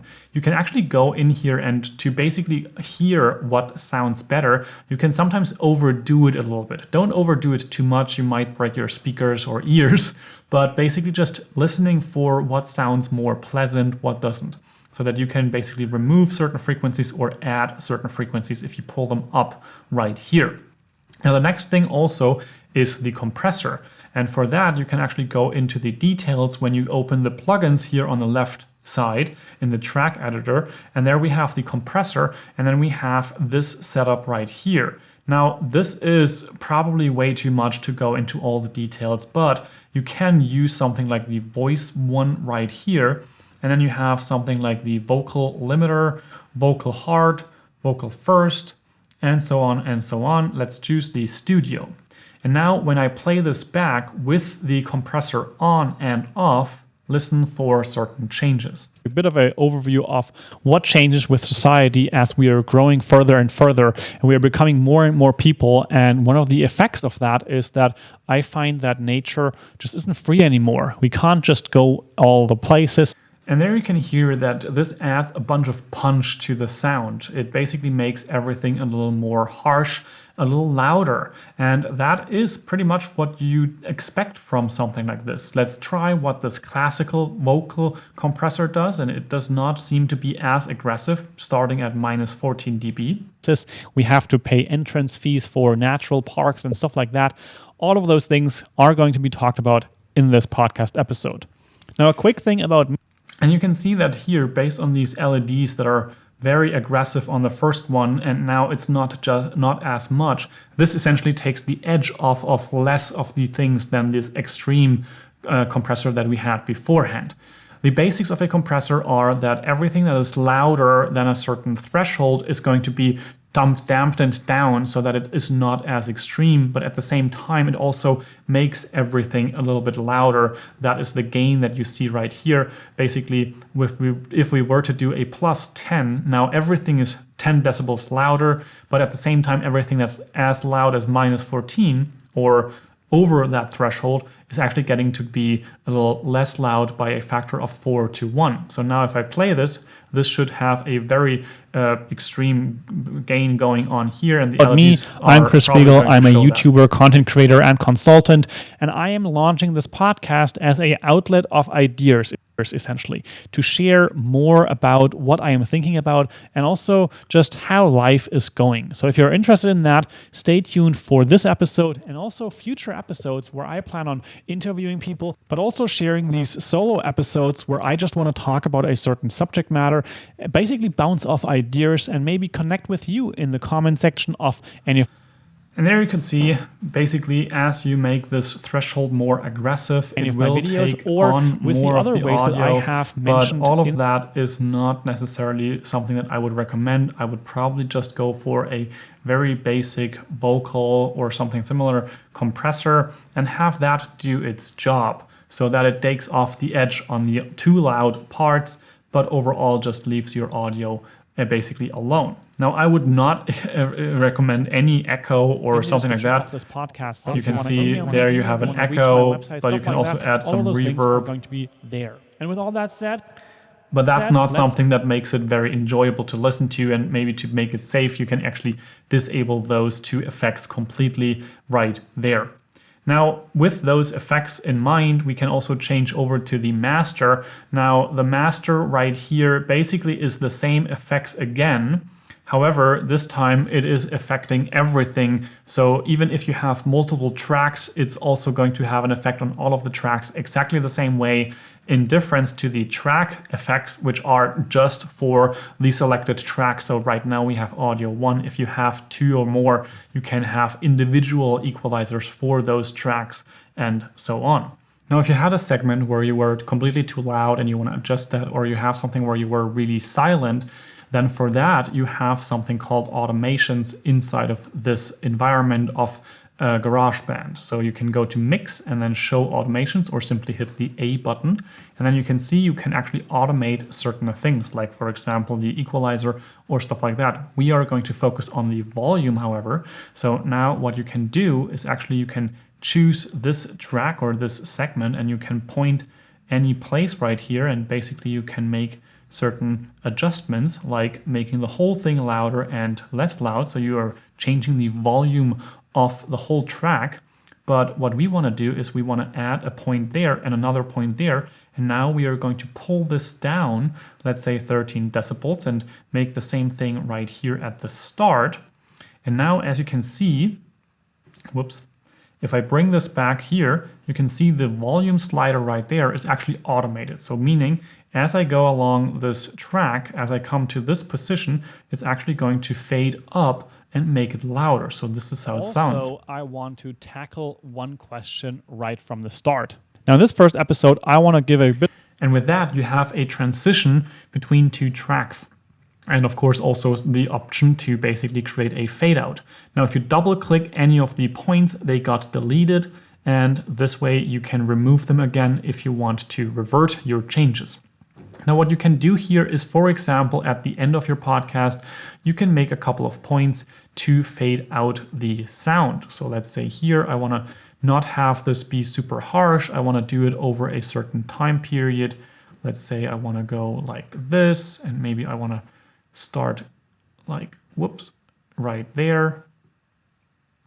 And now we have a nice even fade right here at the end. Right, and I will hear you, see you, or connect with you in the next episode. Thank you for listening, and have an amazing week. Ciao, ciao. And there you can see we have a fade out transition built into this here, and you can make adjustments of your sound volume depending on how you need them with those automations right here in GarageBand. Now I want to disable those again, and now they are still in there. So if I look here, you can see that the fade still happens. You just don't see them anymore. And now once you're done with the whole thing, we want to export this recording. In most programs, you go to File and then somewhere there's an export option, but in GarageBand, you have to go to Share and then go to Export Song to Disk. Right here, you will then have a choice between the different file types. Now, if you want to have a uncompressed original raw file basically for your archive or something like that, you can use the WAV uncompressed 24-bit. That would be something that I choose. Then, of course, you also have the MP3, and that's the second best option I would choose. This is basically a file that's immediately ready to go for your online publishing needs. And it is a great way to export your MP3 file and already be ready to go. Now, we are going to talk about a program that is next in the steps, so adding any kind of metadata to that file, which will be also able to convert from WAV to MP3 or work with the MP3 file immediately. So none of this makes a huge difference. If you want to archive a high quality version, choose WAV. If you just want to get ready to publish, choose the MP3. Now I want to publish this to the desktop here, and then of course have a MP3 file, export, and now it's going to bounce through the whole track. Depending on how long your audio is, this might actually take a while.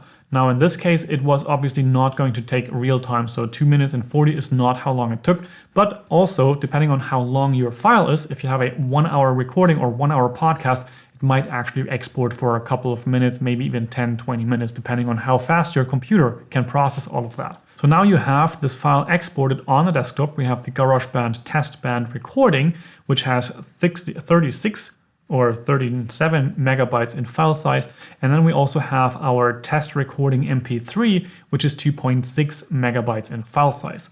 And in the next step, we will talk about how you now can actually attach the metadata to this file, the cover photo, your title, and all of that for the podcast apps to basically process all that information and also include your show notes. And now let's talk about Audacity and how you can edit your podcast in there, or at least do some minor tweaks. Going over to the screen, we of course have Audacity open and we have our test recording. Now I can just drag and drop this in and we have a new track ready to go. Now you can see there are a couple of things going on immediately. We have a bit of a pause right here at the beginning. Then I have something where obviously I was kind of thinking around. There are high spikes right there twice, which means that I have clapped a couple times, which is an indicator for myself to, yep, that's a segment where I want to keep an eye on, or I want to have to check that out again. And we have a ending once more where I don't have anything to add there, or where there is a pause essentially. Now, first things first, let's just have a quick listen right here at the beginning. And there you can see that obviously is not something that we want. Hello and welcome to the... And there we have the beginning of the podcast. Now, to get rid of this, you can simply just select everything, like just drag and drop on the track, and the delete key on the keyboard will then just take that segment out. And now we are at the 0 mark and we had the play. Welcome. And you can see it immediately starts the podcast. So that's already one of the first things that we want to have to take care of. Now, right here, you can see there's also a pause. So it's worth listening in and listening for what is going on there. One question right from the start. But what was it? Now, obviously, I was rethinking and reconsidering and stuff like that. So let's just set a bit of a delete right there. So removing all of that. But you can see that you don't actually see the edits in this program. So what we can do, and this was Command Z, so that command to basically redo something, we can go into the edit, and there are actually different ways of removing something. So you can split cut, split delete, silence audio or trim the audio. Now, if I want to trim the audio, it would remove everything left and right from this. So if I trim this, we are just left with this part that we did not want.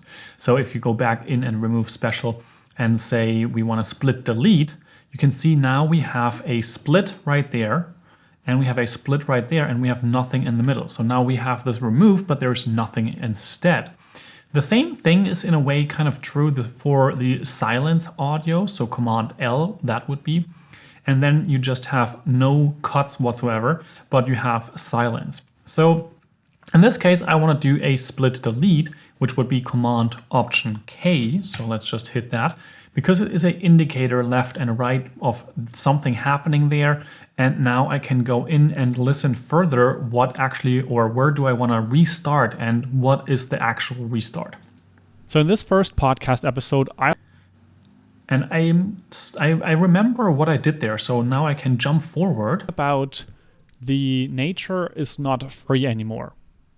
I know, that's And see, I kind of reconsidered something. And if you want to have this recording, I have this available in the class project files and all of that, so you can check that out for yourself. Now, something else I want to mention here is how you can actually change the playback speed, which is super important if you want to listen to something like a podcast, which is 45 minutes, but you don't want to spend 45 minutes editing all of that.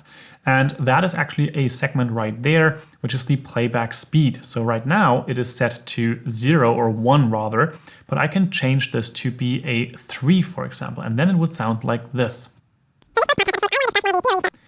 Now, that's not necessarily understandable, but if we go down to, let's say, a 2 point something, let's say a 2 something like that, and hit the play button there. So in this first podcast episode, I want to discuss one of the theories that I have kind of developed or ideas. That's still understandable, but it is way faster than if I were to just listen at this with normal speed. So let's jump in here and listen with a little bit faster speed, but maybe not all too crazy, and see where we can find the next beginning.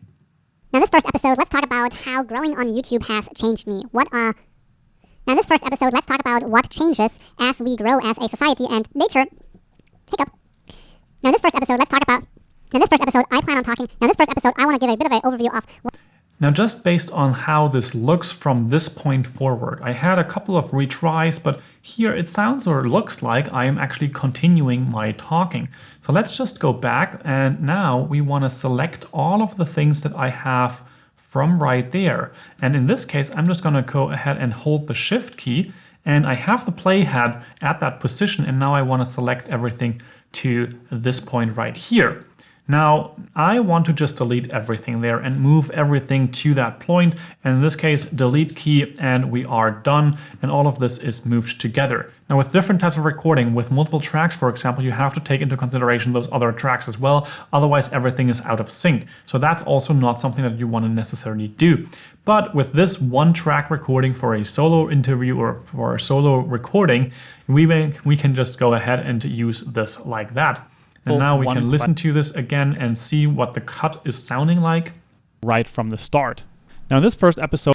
And there you can see we have a bit of a at the beginning, but we can maybe just get rid of that like this. Start. Now in this first episode. And there we go. We have already fixed this, and we have now shortened this segment to be able to have all that in there. Now I have another pause right there. In-person interview, but also sharing in.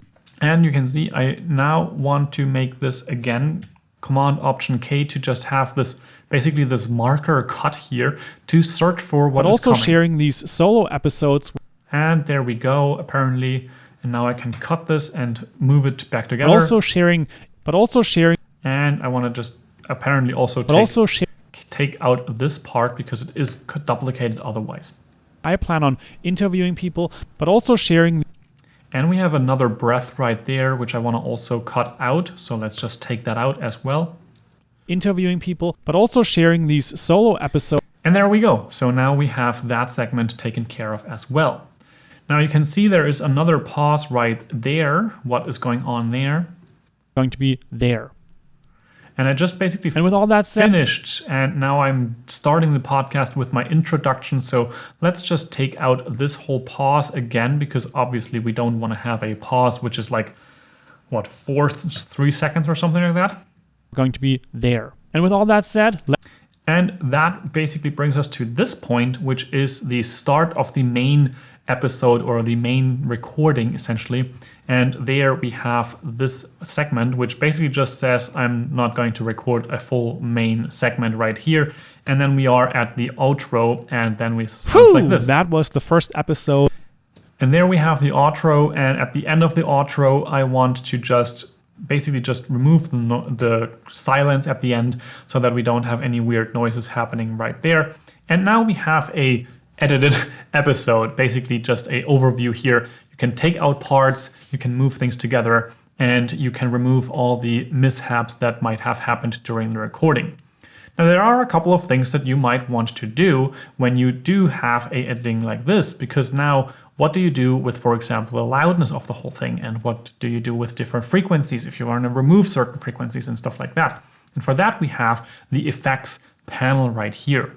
And there we actually have a couple of things that I would try to do in the beginning or whenever you want, because now we have the normalization and loudness normalization available to us as effects that you can either do on the raw file that you get when you are starting or once you are done and have your edited episode. Now, I want to do a normalization right now, and you can see that it says I have to select everything to be able to do a normalization. So Command A will select all of the available audio essentially, and now I want to go back in and do a normalization. And you can see we want to normalize all of this to a offset of -1 decibel. Say OK, and now everything is at a maximum -1 decibels. However, we still want to normalize in terms of the loudness, and you can see there's different loudness tones going on here based on the waveform, and for that we have the loudness normalization.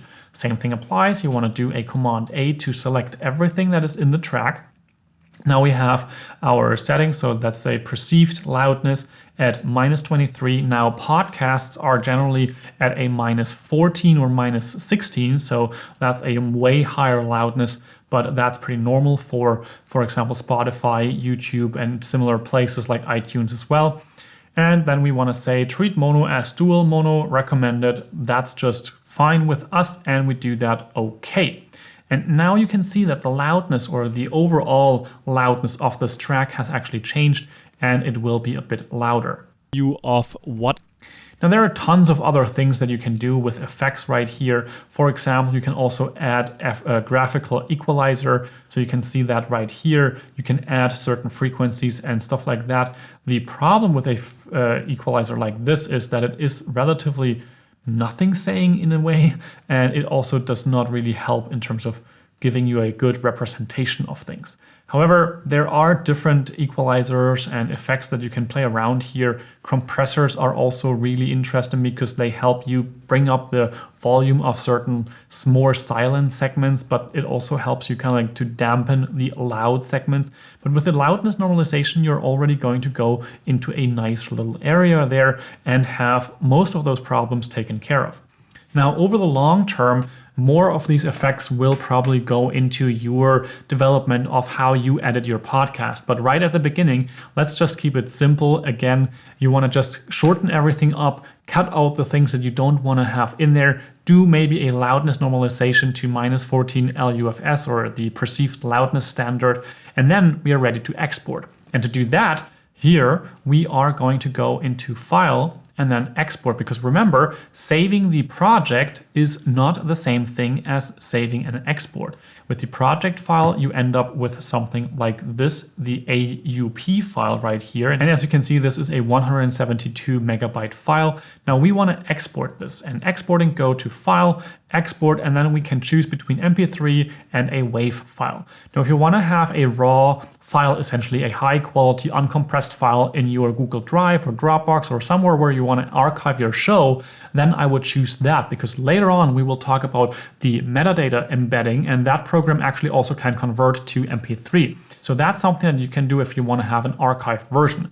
Now let's just focus on the MP3 though, because that's basically giving us a file that we can straight up upload to any place we want in terms of the hosting of this show. Again, we want to do this on the desktop. We have the audio test recording MP3. We want to have an average, and the average should be 128 kilobits. we want a force export to mono because we don't need any other stuff like that because this is a mono file anyways. And with that, we have average 128 kilobits, which is great for audio, specifically voice and speaking. And we have a forced mono file and we can just save that. And here you're asked to enter your metadata. However, we are going to set the metadata specifically in a specific program, which is made for podcast metadata and also has capabilities like, for example, adding markers for your show notes so that people can jump to certain specific topics that you cover in your episode. So let's just export like this. And you can see the export is really quick. And if you have a very long recording, that might be not the case. It might take a little longer. Now in the next segments, we are talking about the metadata and then it's up to the upload. Now that you have your finished edited file for your podcast, it is time for the metadata. And that is description, title, and all of those things for your podcast. And specifically also embedding that data into the file for your podcast MP3 file that we then later can also upload to your hosting provider. Now, the two text elements that are important for your podcast in terms of metadata are the title and the description. Now, the description can be a lot of things because it also can include any links, for example. But basically, what I would do is open up some type of a text editor, Word or Google Docs, or in this case, I have IA Writer, and then start with something like your title, and then write the episode title. First episode, why the world is not free anymore. And then you have the description or show notes. And here you want to have a basic first paragraph about what is going on in this episode, or basically describing what this episode is about.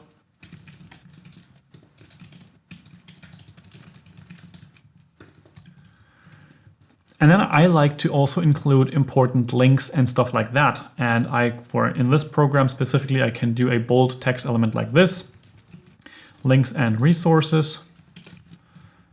And then maybe this includes your website, for example. So in my case, chrisspiegel.com, and then I want to link this.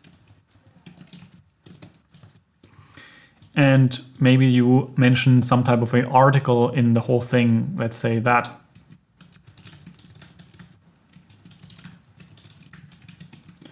And you can just link that as well as to, let's say this is on whoever's website, medium.com.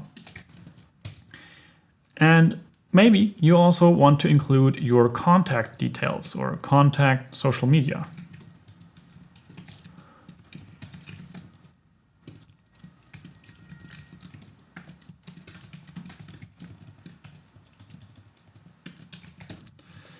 And just like that, you have a basic setup. Of course, you can also include your Twitter, YouTube, or whatever. I would not try to overdo it with the social media links or the other stuff. You can have things more or less minimal. Point people to your website. That's really helpful because that is kind of like a hub where you can then distribute the people again. But this is basically the setup that I would have for a show note. A first paragraph kind of describing what's going on in the episode. If you have guests, you have those links to their details as well, their social media, their website and stuff like that. And of course, you need a title. And in terms of titles, there's one specific very interesting thing, and that is about the use of numbering inside of the title or not. Now, iTunes doesn't really like you to use any numbers anymore, like episode 1 or stuff like that, like 1: and then your title after that, because they actually include that type of information already in their own setup or in their own applications. However, I have found that titles are still a place for numbering because it is very easy, or it is much easier to search for an episode if you have a number in it. So for example, if you find an interesting episode online and you want to find the same episode in your podcast player app, then it can be really helpful to have the number, at least to give you a feeling of like, where am I in the search of this episode? Because sometimes it's not necessarily that obvious if you just have a title. Is it an episode that is like 300 episodes ago, or is it something that is very recent? With a number, it is much easier to kind of like gauge that range. So I personally like to have numbers in the title, but that's something that is up to whoever wants to run the podcast. If you have podcasts that are very much just a one-off topic or something, then it might be good not to have any title or not to have any number in the title whatsoever. But now what do you do with this information? And of course you will need this information when you have your hosting set up, because there we will also have to use a title and a show notes segment for all of the things that people can find this information on a website. It's basically a little bit of mini blog post.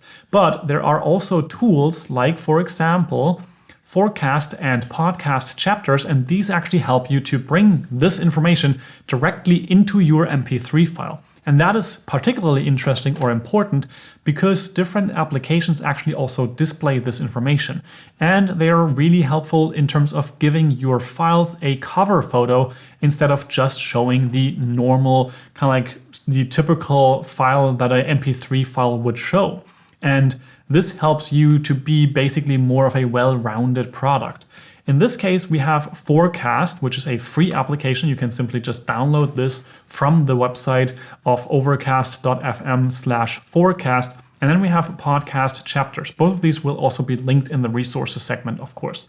But the podcast chapters is a more powerful tool. It also has the ability to show you a waveform, and you can actually listen back to the episode to check if your chapter markers specifically are set correctly. But it also costs a bit of money, so this might not be for the start out. But if you are going to start out with something, I would definitely go for Forecast. And we'll have a link, or we'll have a look at that right now, because we are going to take our, let's say, the Garageband test recording, and I'm just going to open this with Forecast. And for that, Forecast, I'm going to open Forecast up. Now, to import a file into Forecast, one thing to note is that if you click the import audio, it only gives you the option to import WAV files. However, if you go in with the file and then open, you then can also select a MP3 file and open that up. And of course, now we have this open, and it is going to transform your file. If you selected a WAV file, it's going to make a MP3 out of it at a selected bitrate. And then we have our podcast title, episode title, and the summary. Now I would copy and paste the title over, so we have that right here. And then we also have our show notes or the episode summary, and put that in here as well. And then of course you also have your podcast title. Now in my case, I have this Chris Spiegel Thoughts, Stories, and Ideas. That is one of my podcasts, for example, where I have this set up. Now you have also this segment down here for chapter markers, and there we can actually add some. So now we want to, for example, have at 1, we have a intro. And then now it becomes a bit tricky, because depending on your program, you might be able to set these markers in the beginning. Now, if you don't have that, you kind of write them out while you are recording or while you are doing the editing, and then you can add these here. So have your time markers, let's say at 1 minute and 3 seconds, we have main episode. And then maybe you have a segment where you have a specific topic. So let's say that's at 1 minute and 45 or something, 41 seconds. Then you have question, are you real?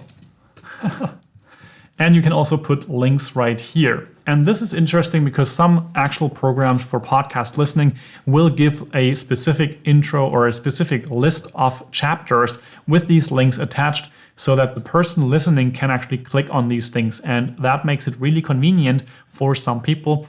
And I personally find them really important. However, adding chapters is also something that is much more powerful if you have a program that can handle all of that for you.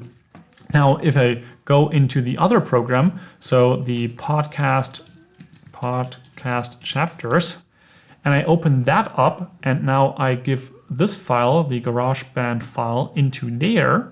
Let's just drag and drop this in there.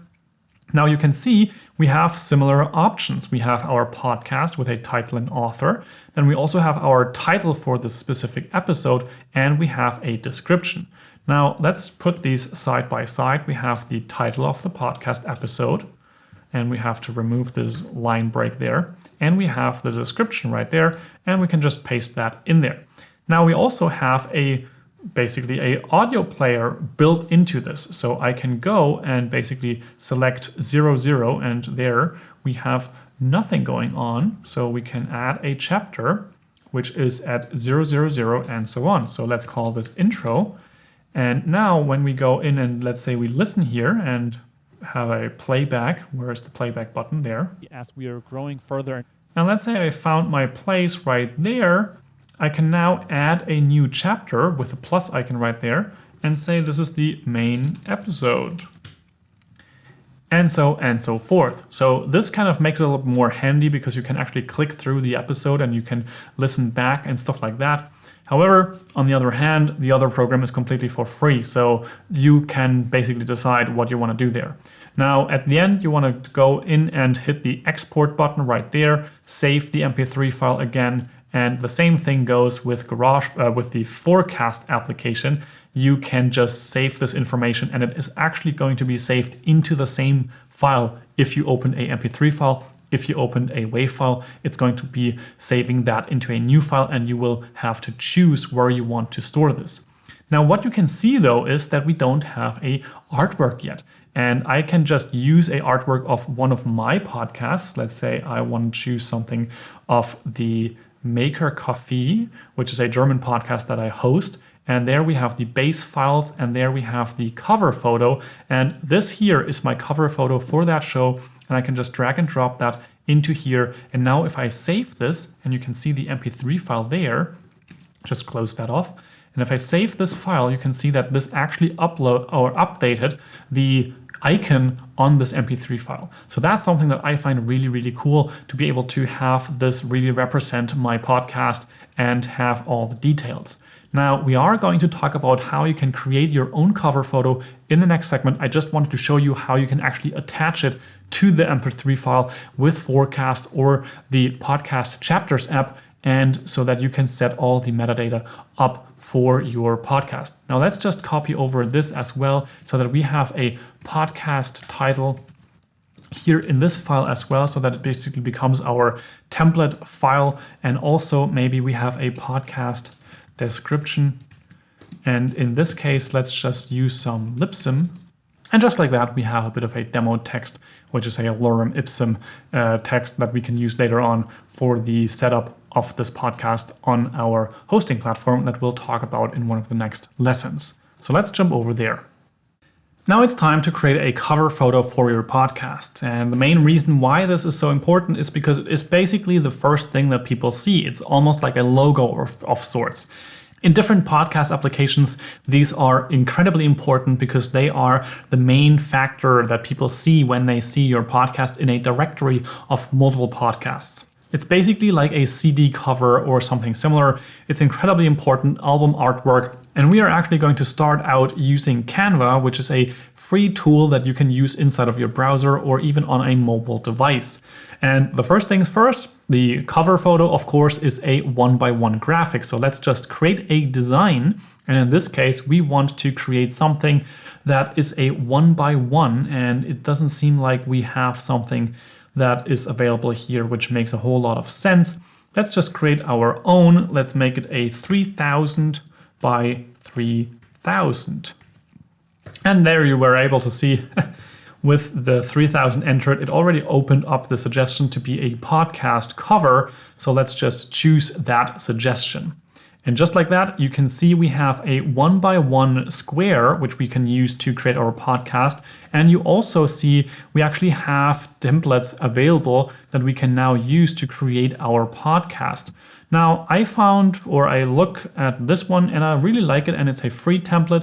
So let's just open that up, and you can see we now can change what we want on the thing. Now, in this case, let's say this is from me, by Chris Spiegel, or let's say with Chris Spiegel in terms of that.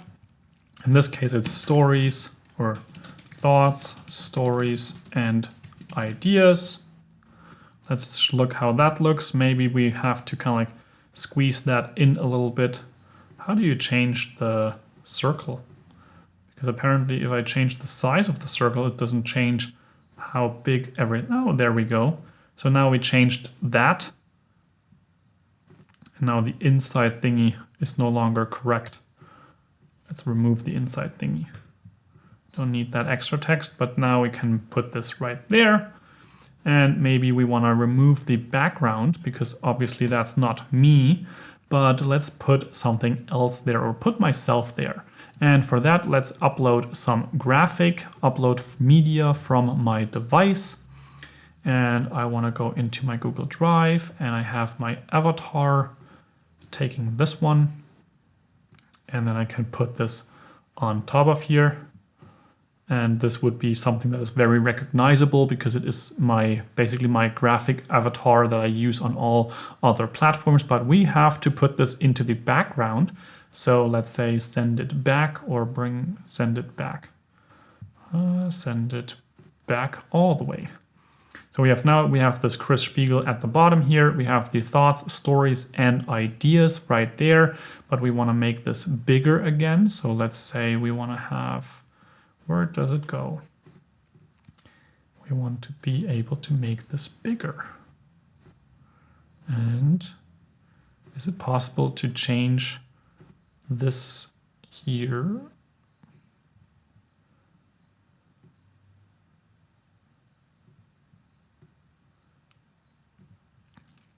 And then we have these things here, which let's put them in the ears or around the ears, which is kind of funny.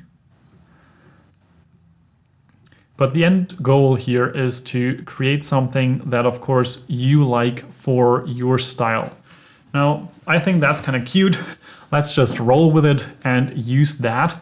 And once you have created this or used different kinds of elements and put those in there, maybe you find some type of a microphone that you want to include or whatever you want to do there, you can just use this application to create your cover photo with a 1:1 style.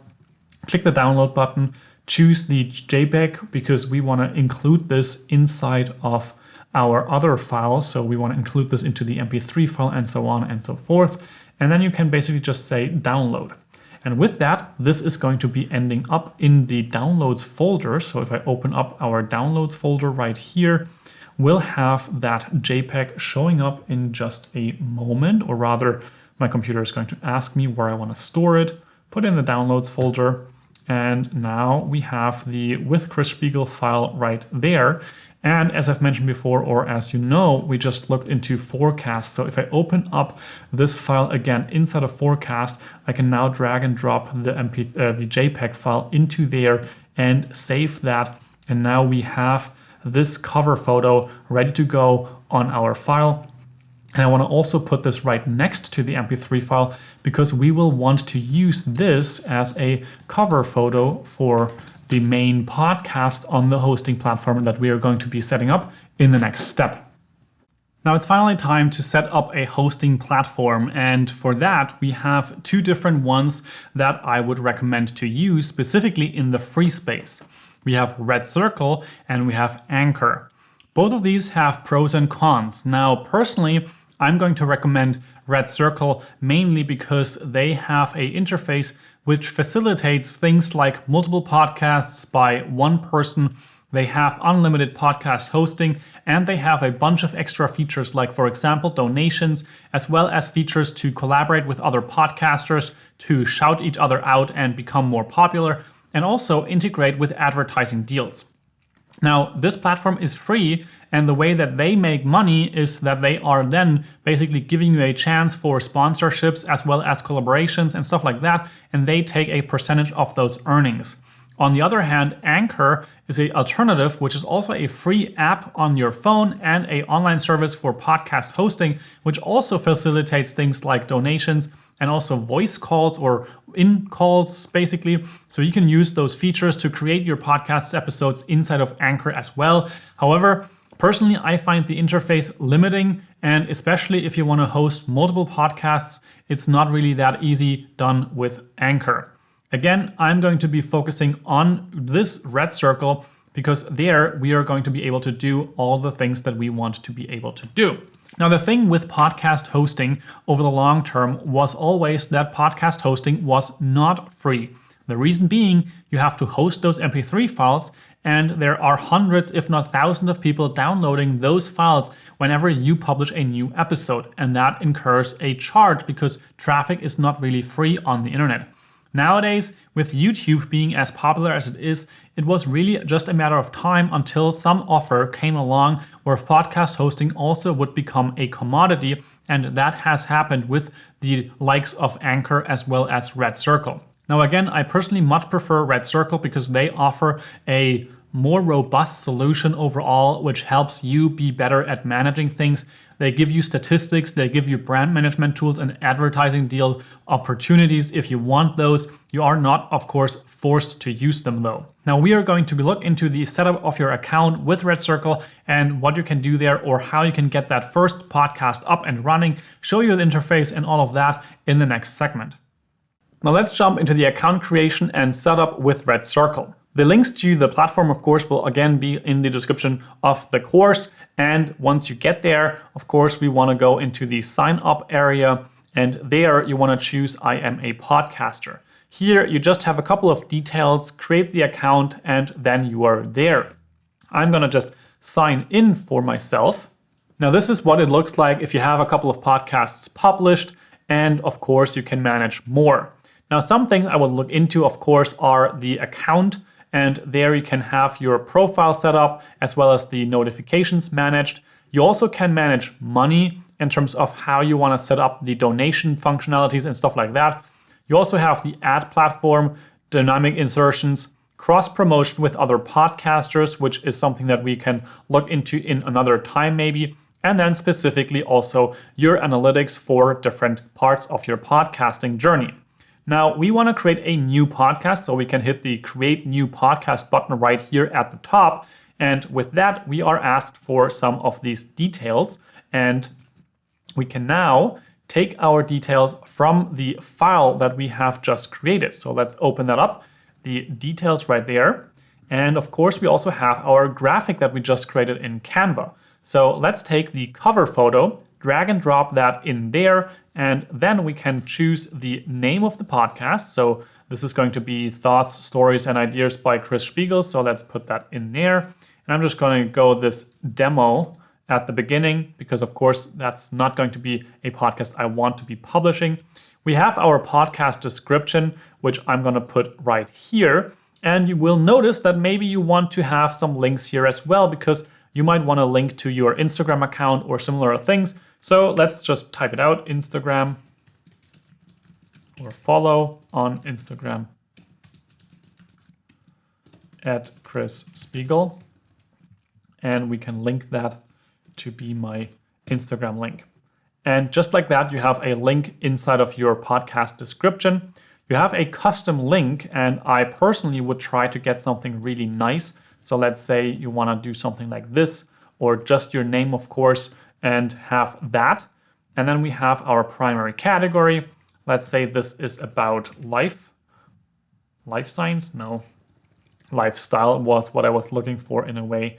And let's say we have leisure, hobbies. Yep, let's talk about hobbies. You have your contact email address and your author name. In my case, that of course is my own name. And just like that, you can already hit the create button and the setup process for this podcast will commence. And once you have that, you can click on it and you have your first podcast created on RedCircle. Now, again, one of the best things I think about RedCircle is that you can have multiple podcasts up and running on this platform completely for free with unlimited episodes and files attached to those episodes or attached to those podcasts. So I actually have a couple of them. I have a German podcast, I have a podcast with my girlfriend, and I also have an English podcast, which is not yet up and running, but I am planning to launch later this year. So you can see I have a lot going on here, and it's really easy to manage all of that in this one platform. Now, with this set up, you can see everything is grayed out except for the episodes, because we need a first episode to actually start publishing a podcast. And for that, we can open this up, episodes, create a new one at the top right here. And once more, we can take our details, first episode, and our details from here as well. let's copy this as a formatted thingy and put this in. And there you can see we have our links as well. And now we have the episode artwork. And I would just upload the cover photo of the main episode or the main file essentially. And then we can also upload our MP3 file. And that's of course the Garageband test recording, which also includes the cover photo. So let's just drag that over there, open that up. And now it is being uploaded right there. Now you can choose whether you want to schedule the episode for a future date. Let's choose the 13th, for example. And then you also have more details that you can enter here if you want to. Now, since we are keeping things simple, let's not worry about those things. Now, you can lastly save as a draft or publish. Now, publish, if you have a future date, of course, means that it's going to be scheduled for that time. And now the MP3 file, the cover photo, all of those things are going to be uploaded. Then they will do some processing, which I'm not essentially sure what they're doing. They are probably kind of like checking the file, whether or not it's at a bitrate that is commensable or okay. And just like that, we are in the editor for the mid-roll ads if we want to add any. So as you can see, you could now insert ad insertion points into your podcast. But I don't want to worry about that with this first podcast. So let's just save without any of those. And just like that, we have our first episode added to our podcast right here on RedCircle. And now I can go back to the main page for the podcast. And you can see we have the other options available as well. We can embed a podcast player on a different website. You can enable donations. You can have exclusive content so that you can actually have people that are paying customers, and you can basically send those individual or specific podcast episodes that are just available to those people. And also you can talk about distribution. Now, one thing first is the public podcast page. Before we jump into the distribution on Spotify, Apple Podcast, and similar things, we want to take a look at the public page. And for that, you can copy the link right there, open a new tab, and open this page. And it's at redcircle.com/shows/demo Chris Spiegel, because that's how I called it. And there you can see we have the cover photo at the right-hand side. We have the title. We have our description, including the link. And we can play now, share, or listen on. And there you can see we have the links to all kinds of different platforms. Now, as you add more distribution channels, those will also show up here, which is really cool. We also have the share functionality. And of course, once you have your podcast episodes live, they will be listed on this page as well. You also have a segment for related shows, which can be really cool because that also helps you become more popular in this network, as basically the system gets to know your target audience and then can recommend you to other people that might not have heard of you or are interested in your show. So that's really cool. And now back in the RedCircle Administration Center, you can still make a lot of changes by, for example, going to the right-hand side with the 3 dots right there. Go to podcast settings if you want to change any of these things right here, your title, your description, and such things. And you know, I always am a big proponent of being able to change things later on, because you are going to grow into your podcast and you will be able to make those changes like so. And lastly, one of the most important aspects of a podcast is the distribution. And for that, you want to go into the distribution area and choose where you want to distribute your podcast. Of course, 2 of the main places where you want to worry about, or what you should be worrying about, is Apple Podcast and Spotify. Those are the 2 biggest places for podcasts at the moment. Now, you can see, you can choose here between I am already on Apple Podcast or you want to distribute on Apple Podcast. And then you have a whole tutorial right here, which basically describes how you are going to be able to get yourself into Apple Podcast. And I think it's relatively easy to do. You just sign up to Apple Podcast and then you click the new show button, add an existing RSS feed. They are actually showing you the RSS feed for your specific show, which you need to add to Apple Podcast. And then you can go through the process and copy over the podcast link for your show. And once you have done that, then actually on the page, it will also show that as a listening option. And the same thing you can also do for Spotify. And right there, I'm already on Spotify, or I want to distribute it there. You can click the confirm button and then they will do that process for you, which is quite handy. And then you also have the last two, which are Stitcher and Amazon Music. I would not necessarily worry about these two as much. They are nice to have if you want to have your podcast just about everywhere, but at the beginning, it's not the worst if you don't have it available there. Now, that's something that you can do if you want to have the episodes available on those other platforms. If you just want to have people find their website and listen on the website, then you don't need to do that. But it's highly recommended to at least add Spotify as well as Apple Podcasts, because that makes it so that people can use whatever podcast player they want to listen to your show. Specifically with Apple Podcasts, because that's a player or a network of players which all base their information on that specific host, which is Apple Podcast. And then you can, for example, use Overcast or any other podcast player on iOS, for example, to interact with the show, download new episodes, subscribe, and much more. Now, just like that, we have your first episode up and running on the web, and I hope you figured out the distribution for yourself for this process. Now, in the next step, it's time to actually start talking about your podcast and sharing it with the world. Now that you have your very first episode online on RedCircle, you can actually start out sending that link to other people and inviting them to be part of your listenership and of course also interact with you about that episode. One of the easiest way, of course, is to just simply link them to this page, redcircle.com/shows/ and then your domain name or your name of the podcast, which you set up when you were setting up that podcast on RedCircle. However, you can of course also link them directly to Apple Podcast or whatever place they might want to go by just having that open up and then sending them those links. That might be specifically interesting or helpful if you have people that you explicitly know where they are going to be listening and you just want to invite them to subscribe to your show that way. Now, there are tons of different tools on the market to actually share snippets of your podcast, cut out certain pieces to be able to share those with your following on other platforms to actually start growing quickly on your podcast and get more listenership that way.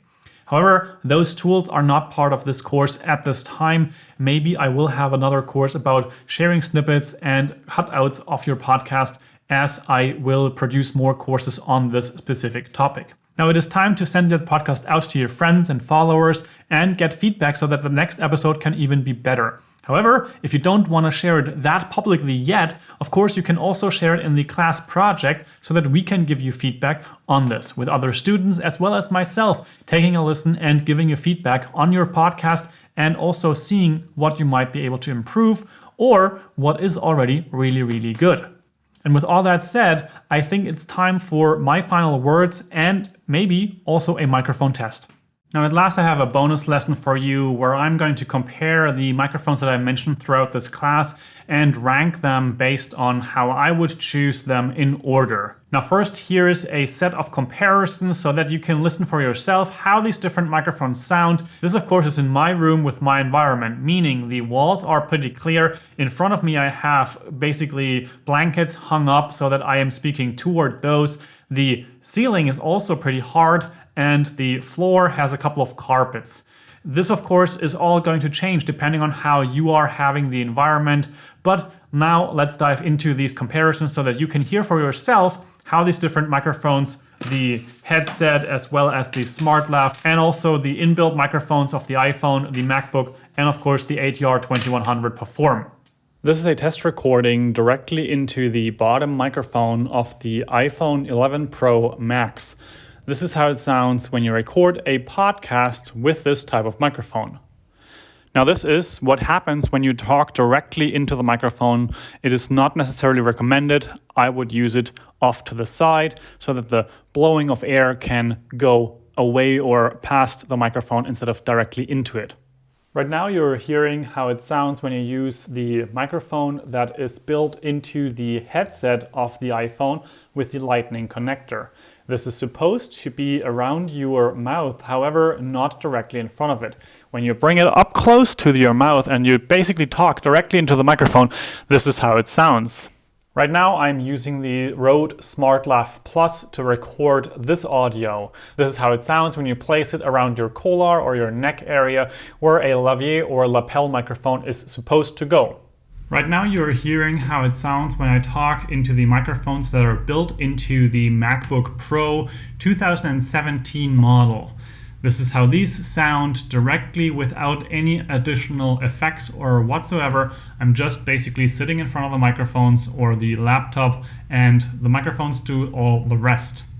Right now you're hearing how the sound of the ATR 2100 performs, comparing it to all the other options with the pop filter on top.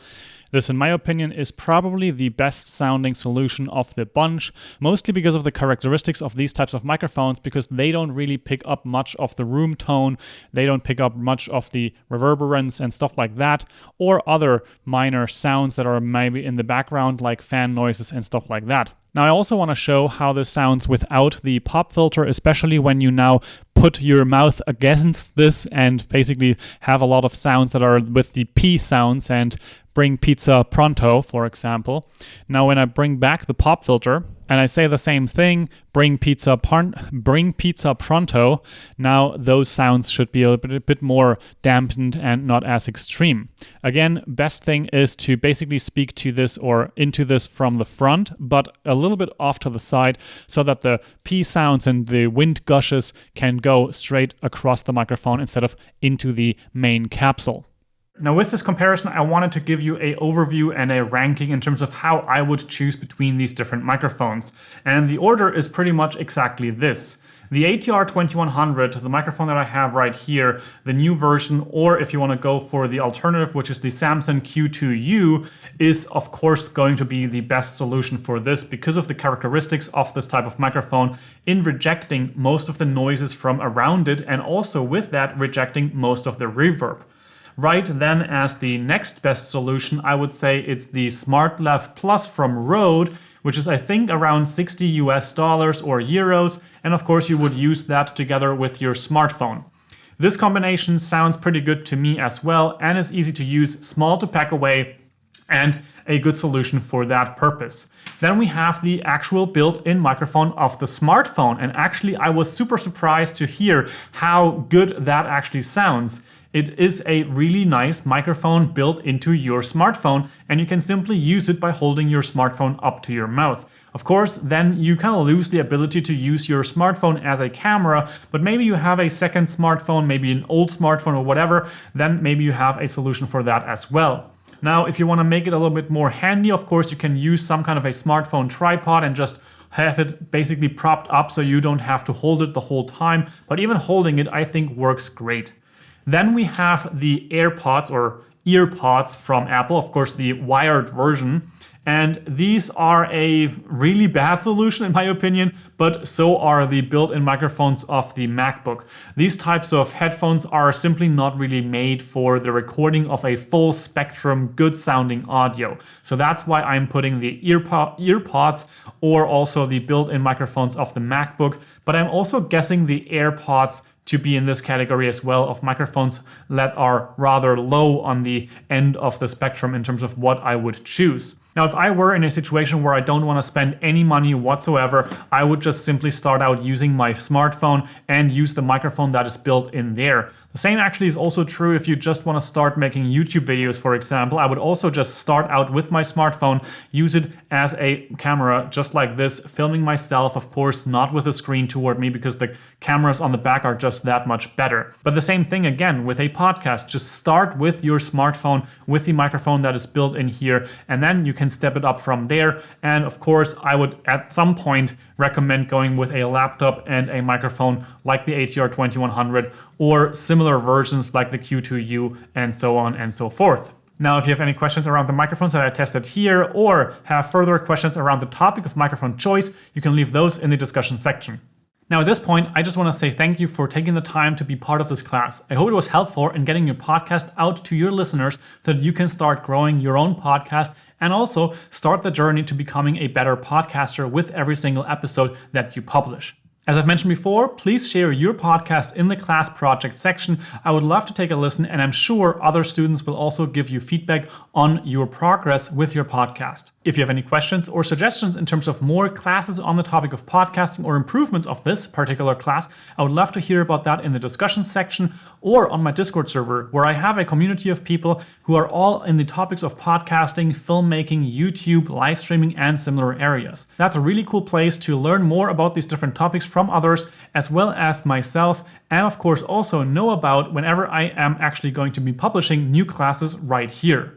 And while I'm at it with self-promotion, you can also check out chrisspiegel.com, where you'll find all kinds of links to my resources, my gear, my semi-regular newsletter, and of course also my YouTube channel. All of the links that I've mentioned throughout this class, and also here at the end, of course, you will also find in the description or the text details of this class. And with all that said, I hope you're building an amazing podcast, create stories, and of course, share them with your listeners. And I hope to see you in another class. Ciao, ciao.